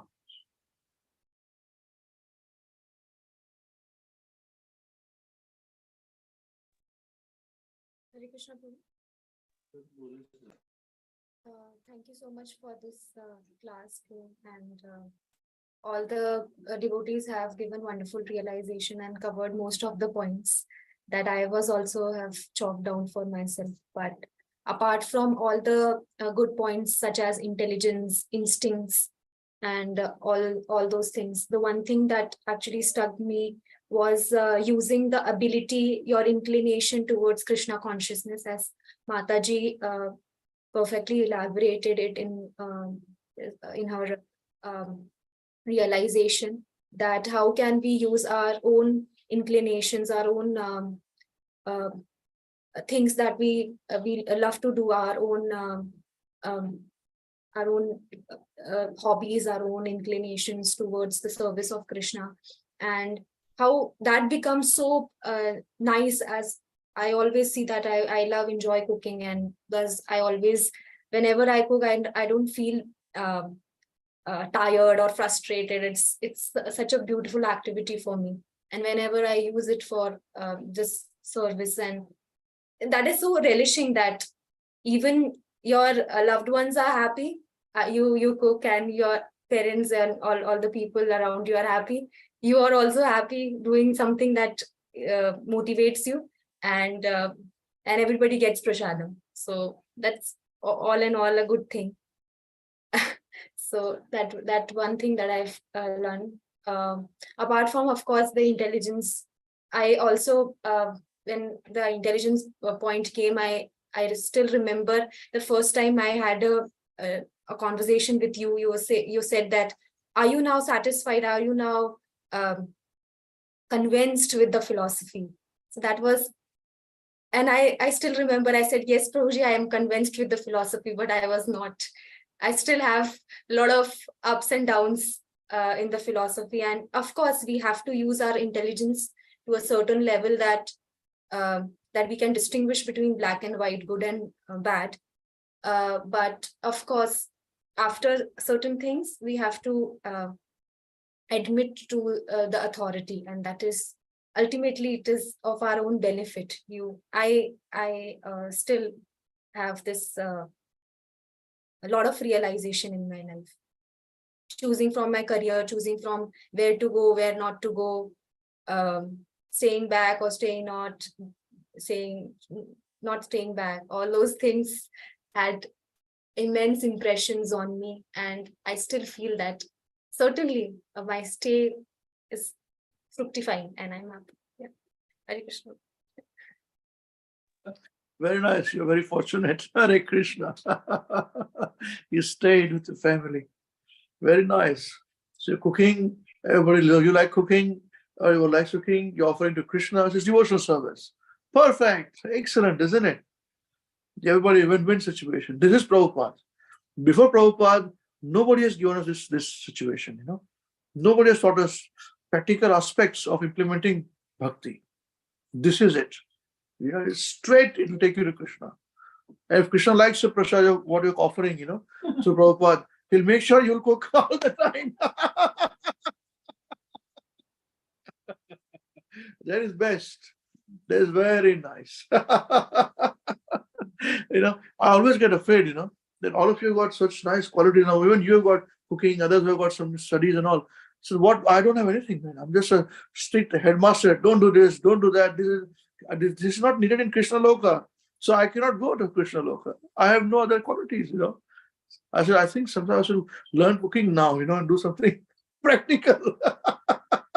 There will be some in future lifetimes, you know, there is some opportunity to go there, you know. Otherwise, that Krishna is the boss. He doesn't want any other boss. That's right, you know. Okay, Hare Krishna.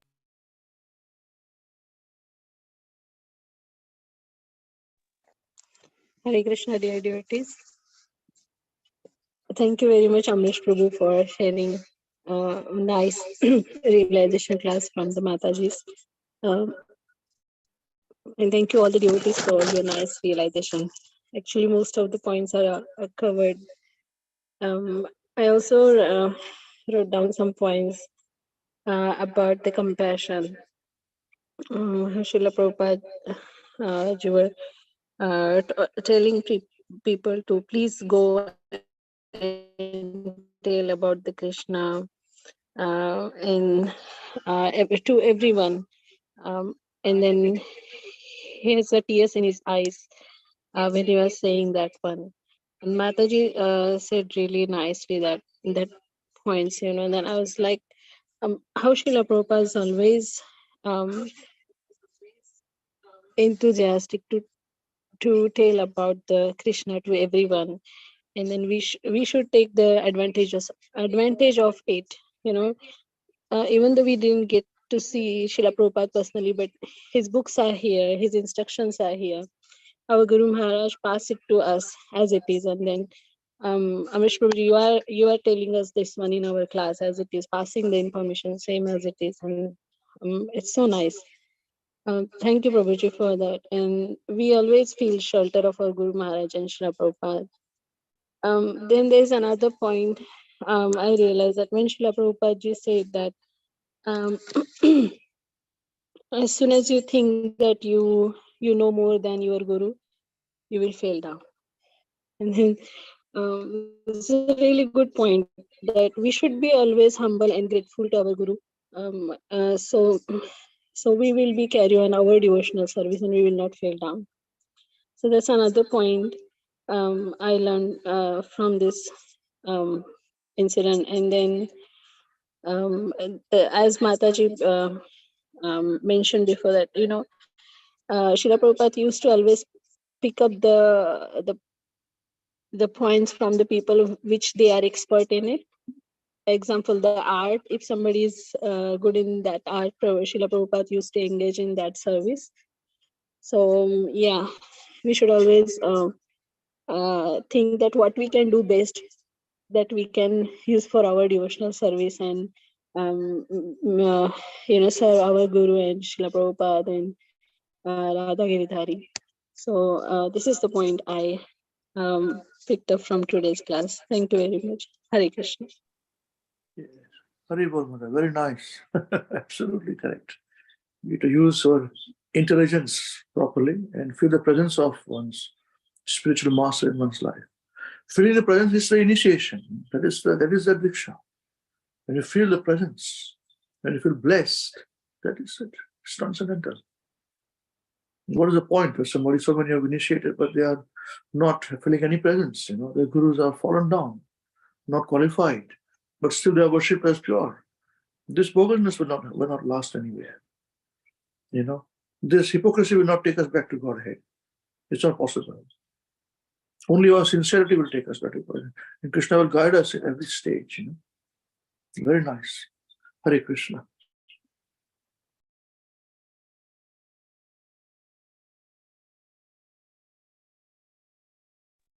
Hare Krishna, dear devotees. Thank you, Amrish Prabhu, for showing such nice, wonderful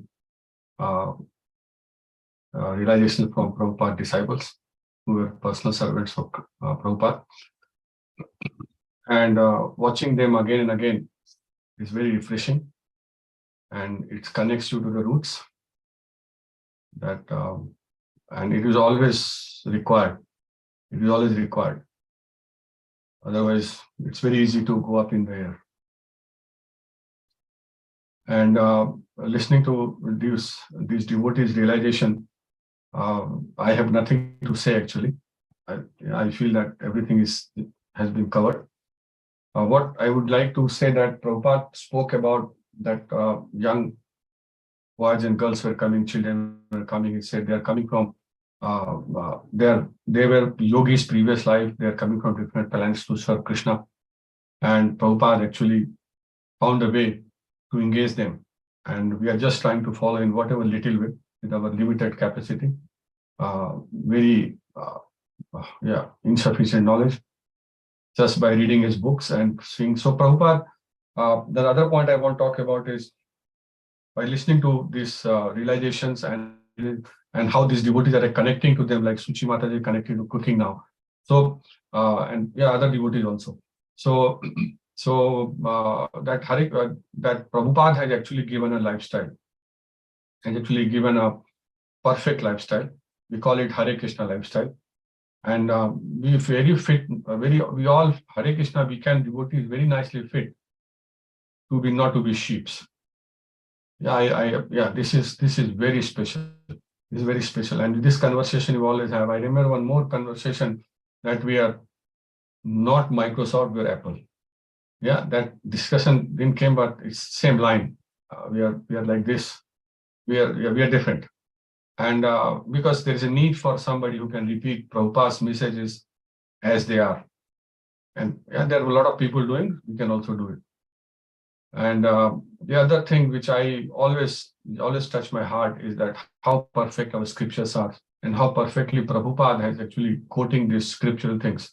And there was one past time where Prabhupada was talking about rainbow colors. The 3 rainbow colors, and he connected to the modes. And then I read the note. I said blue, ignorance, red, passion, and yellow, goodness. I said, what blue colored job? Everything just stacks up. Yeah, yellow dhoti, not red dhoti. Yeah, and yellow dresses, and passion is red color. So everything Prabhupada just quotes so casually, but it is so scriptural based, and it is so perfect. And it is perfect not in this country, that country, this place, that place. It is perfect all place, all time, every time. So that is our scriptures, and that's what Prabhupada has actually exposed us to us, given those scriptures. And he has given those books. We are so fortunate to actually get access to those books and trying to read those books and repeat those books. And by repeating those books, we look learned, Prabhupada. Yeah, that is the power of Prabhupada. So that's the message. Yes, Haribol Prabhuji, thank you very much. Power of Prabhupada. Anyone who comes in touch with Prabhupada, very sincerely studies Prabhupada's books, he becomes powerful. His power actually, Srila Prabhupada becomes powerful. Prabhupada's blessings are there. Power of Prabhupada is displayed through that living being, Yes, very nice. So we all become tigers and lions. No shapes. No sheep in sight, no cowboys, no cowboys, seen. They've got this ad, that they show an Indian, and he says, no cowboys in sight, Cowboys means, those who are not very good, just fly by night, no cowboys in sight. It's an Indian guy, an Indian. Other thing is that Prabhupada said, those who fell down, they will take birth to purify their lives in India. So Indian birth is so important. So important. We don't have to be proud. The information is needed. Because I see all the time, Indians are most of the time, many of them, we are, because I'm too, slaves of the skin color. This should be gone. We are not this body, we are spirit soul. Full stop. Yeah, no slaves. We are servants of Krishna. Hare Krishna. Would anyone else like to say? I'm just trying to see if everybody has given their realizations.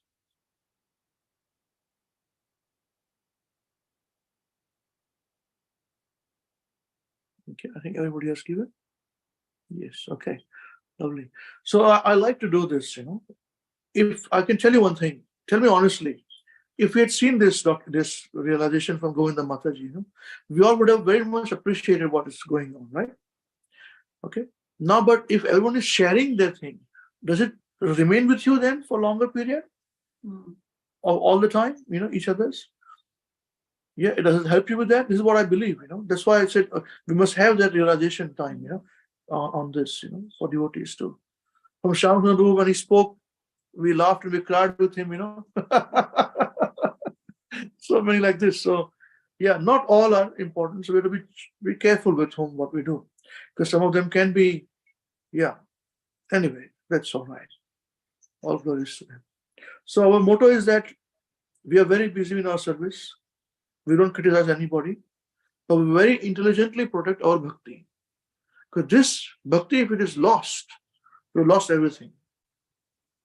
So with very intelligence, with our intelligence, we protect our bhakti. That's it. And don't give up. Prabhupada mentions this in the Bhagavatam, that being doubting is the sign of intelligence. So there's no harm in doubting. You'll always be safe. Yeah. After some time, don't doubt Prabhupada after some time, you know. So you choose everything. I also spent a lot of time, many years doubting Prabhupada. Is he still saying okay? He's still saying okay? Like this, like that, you know, verifying. Now it's all done. Now it is done. So I speak like this, you know. So everyone has a right, you know, to use their intelligence in following Prabhupada. Okay, very nice. Anyone wants to say anything before we conclude today's discussion? Yes, Prabhuji, just what you just said about the pattern of your class, that how you show the realizations and how these realizations actually remain with us if we share realization. Another thing which happens very nicely and I feel it, and I don't know other devotees. There were a lot of things we might have missed in the class or listening. We got distracted, we got phone calls, we got something. And when you listen to all these devotees, it makes much more sense and we relate more. So that's what I wanted to say. Yes, absolutely. Thank you very much. Very nice. Also, I would like to say that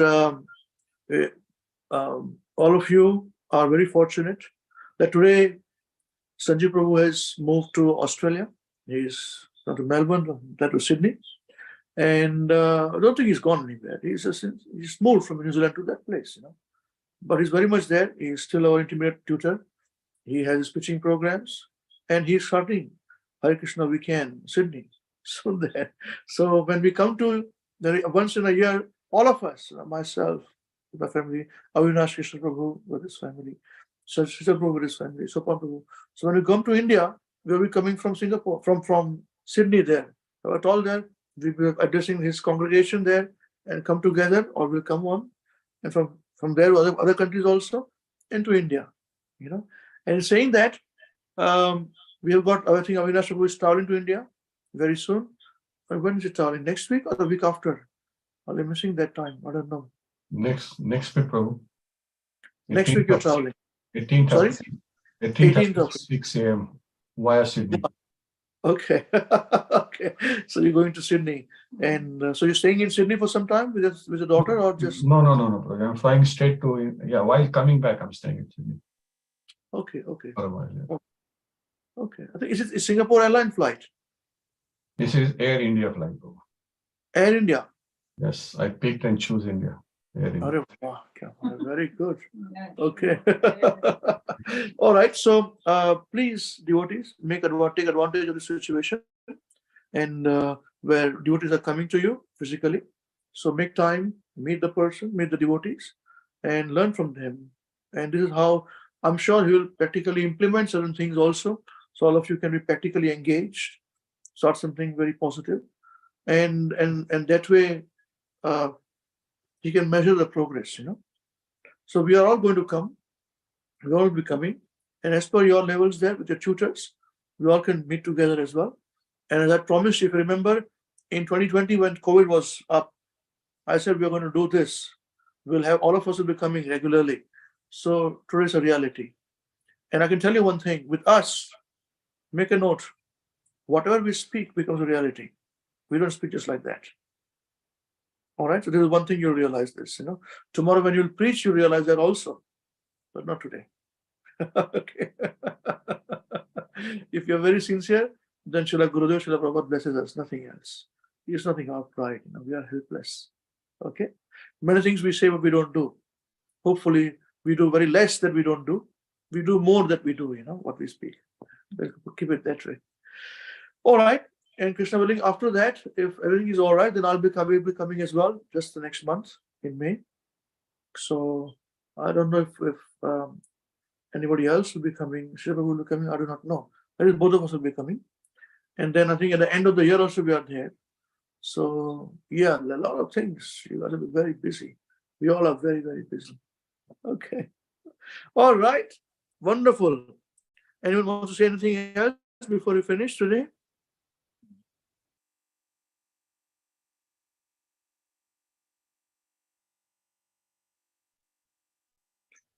Okay. All right. Wonderful. So whose turn is it today to say Hare? Maharaj, please hear us. Who's going to sing? Hare Who's going to Krishna sing today? Prabhuji. Oh, Hare Krishna, it's Navina's turn. Yes, Oh, I Prabhuji. didn't realize. I thought you sung last week. I sang No, last week. no, I sung last week. No. No, I did not sing last week. I don't sing. I'm singing the chorus, so I don't sing. So you did not sing. That's right. Maybe Shubhadra must have sung, right? No. Oh, Madhav sang. Man, Yeah. I'm speaking everyone's name. I took only Madhav is remaining now. So Madhav sang. So I'm right. See, I remember everything. Very nice. Okay, so it's your turn to sing very nicely and sing with action. Okay, 1, 2. Maharaj, please hear us.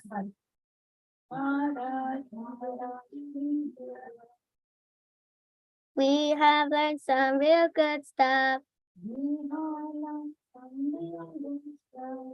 Maharaj, we have learned one thing.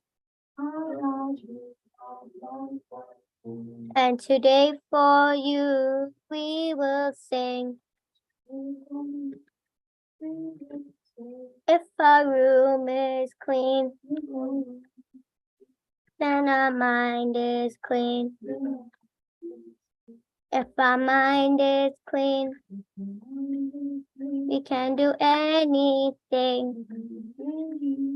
If our room is dirty, then so are we. And if we are dirty, we're not happy. Wasting time is the greatest crime. Because wasted time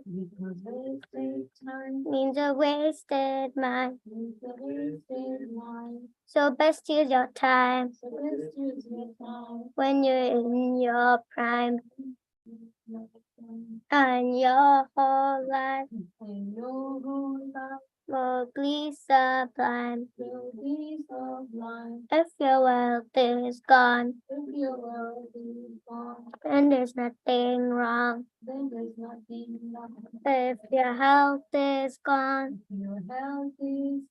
that's a different song. But if your character dies, then the world will cry. Only saintly behavior lets humanity thrive. Hare Krishna, Krishna Krishna, Hare Hare, Hare Rama, Rama Rama, Hare Hare. Hare Krishna, Hare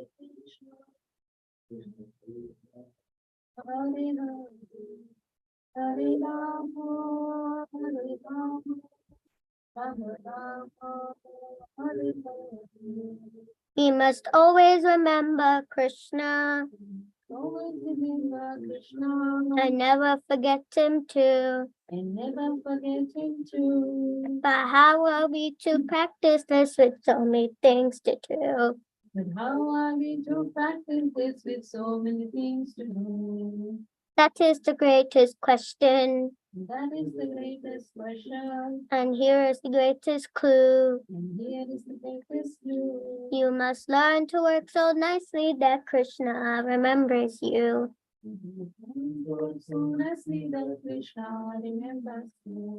So listen very closely. And make your thinking sharp.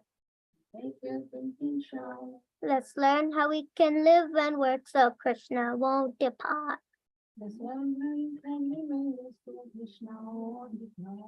If something's due tomorrow, finish it today. And whatever's due today, do it now, don't delay. Your friends might be lazy or doing bad things.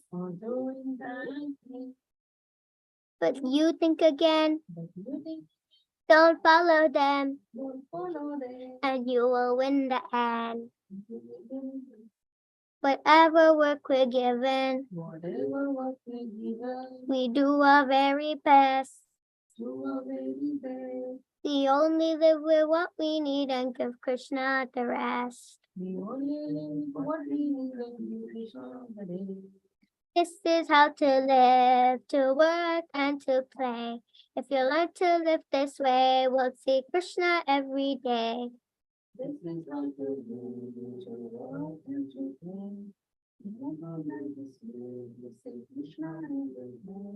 Now when the time is up, he'll take us up about. We'll sing and dance with him with the hearts full of love.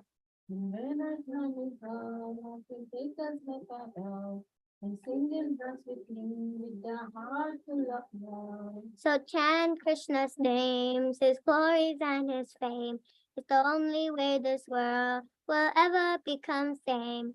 So chant Krishna's name, his glories and his fame. Now please ask this greatest question. And find this greatest clue. You can only remember Krishna if Krishna remembers you. Hare Krishna, Hare Krishna, Krishna Krishna, Hare Hare, Hare Rama, Hare Rama, Rama Rama, Hare Hare. Hare Krishna, Hare Krishna, Krishna Krishna, Hare Rama, Hare Rama, Rama Rama, Hare Hare. Jai. His Holiness Srila Mahavishnu Goswami Maharaj, Srila Gurudev ki Jai. Jagat Guru, His Divine Grace, Srila Bhaicharan Aravinda Bhakti Vedanta Swami, Srila Prabhupada ki Jai. Hare Grace Govinda Dasi Mataji ki Jai. Shri Ananta Koti Vaishnava Vrinda ki Jai. Shri Nitai Gaur Chandra Premanande Hari Hari Bo. Namo Vishnupadaya Krishna Bhutale Shri Mahavishnu Goswami Te Namine. Namo Vishnupadaya Krishna Bhutale Shri Bhaktivedanta Swami Te Namine. Namaste Saraswati Devi Gaurvani Prachayane Nirvishesh Sunari Prasarita. So Hare Krishna, Krishna willing, we'll see you next week, same place, same time. Till then, chant Hare Krishna and be happy. Hare Krishna. Hare Krishna, Hare Krishna Prabhu, thank you. Hare Krishna, Hare Prabhuji. Krishna. Thank you. Hare Krishna. Hare Krishna, Prabhu. Hare Thank you. Krishna. Hare Krishna. Krishna Krishna. Krishna, Hare Ram. Thank you, Hare Prabhuji. Hare Hare Krishna. Hare Bol. Hare Krishna. Hare Krishna.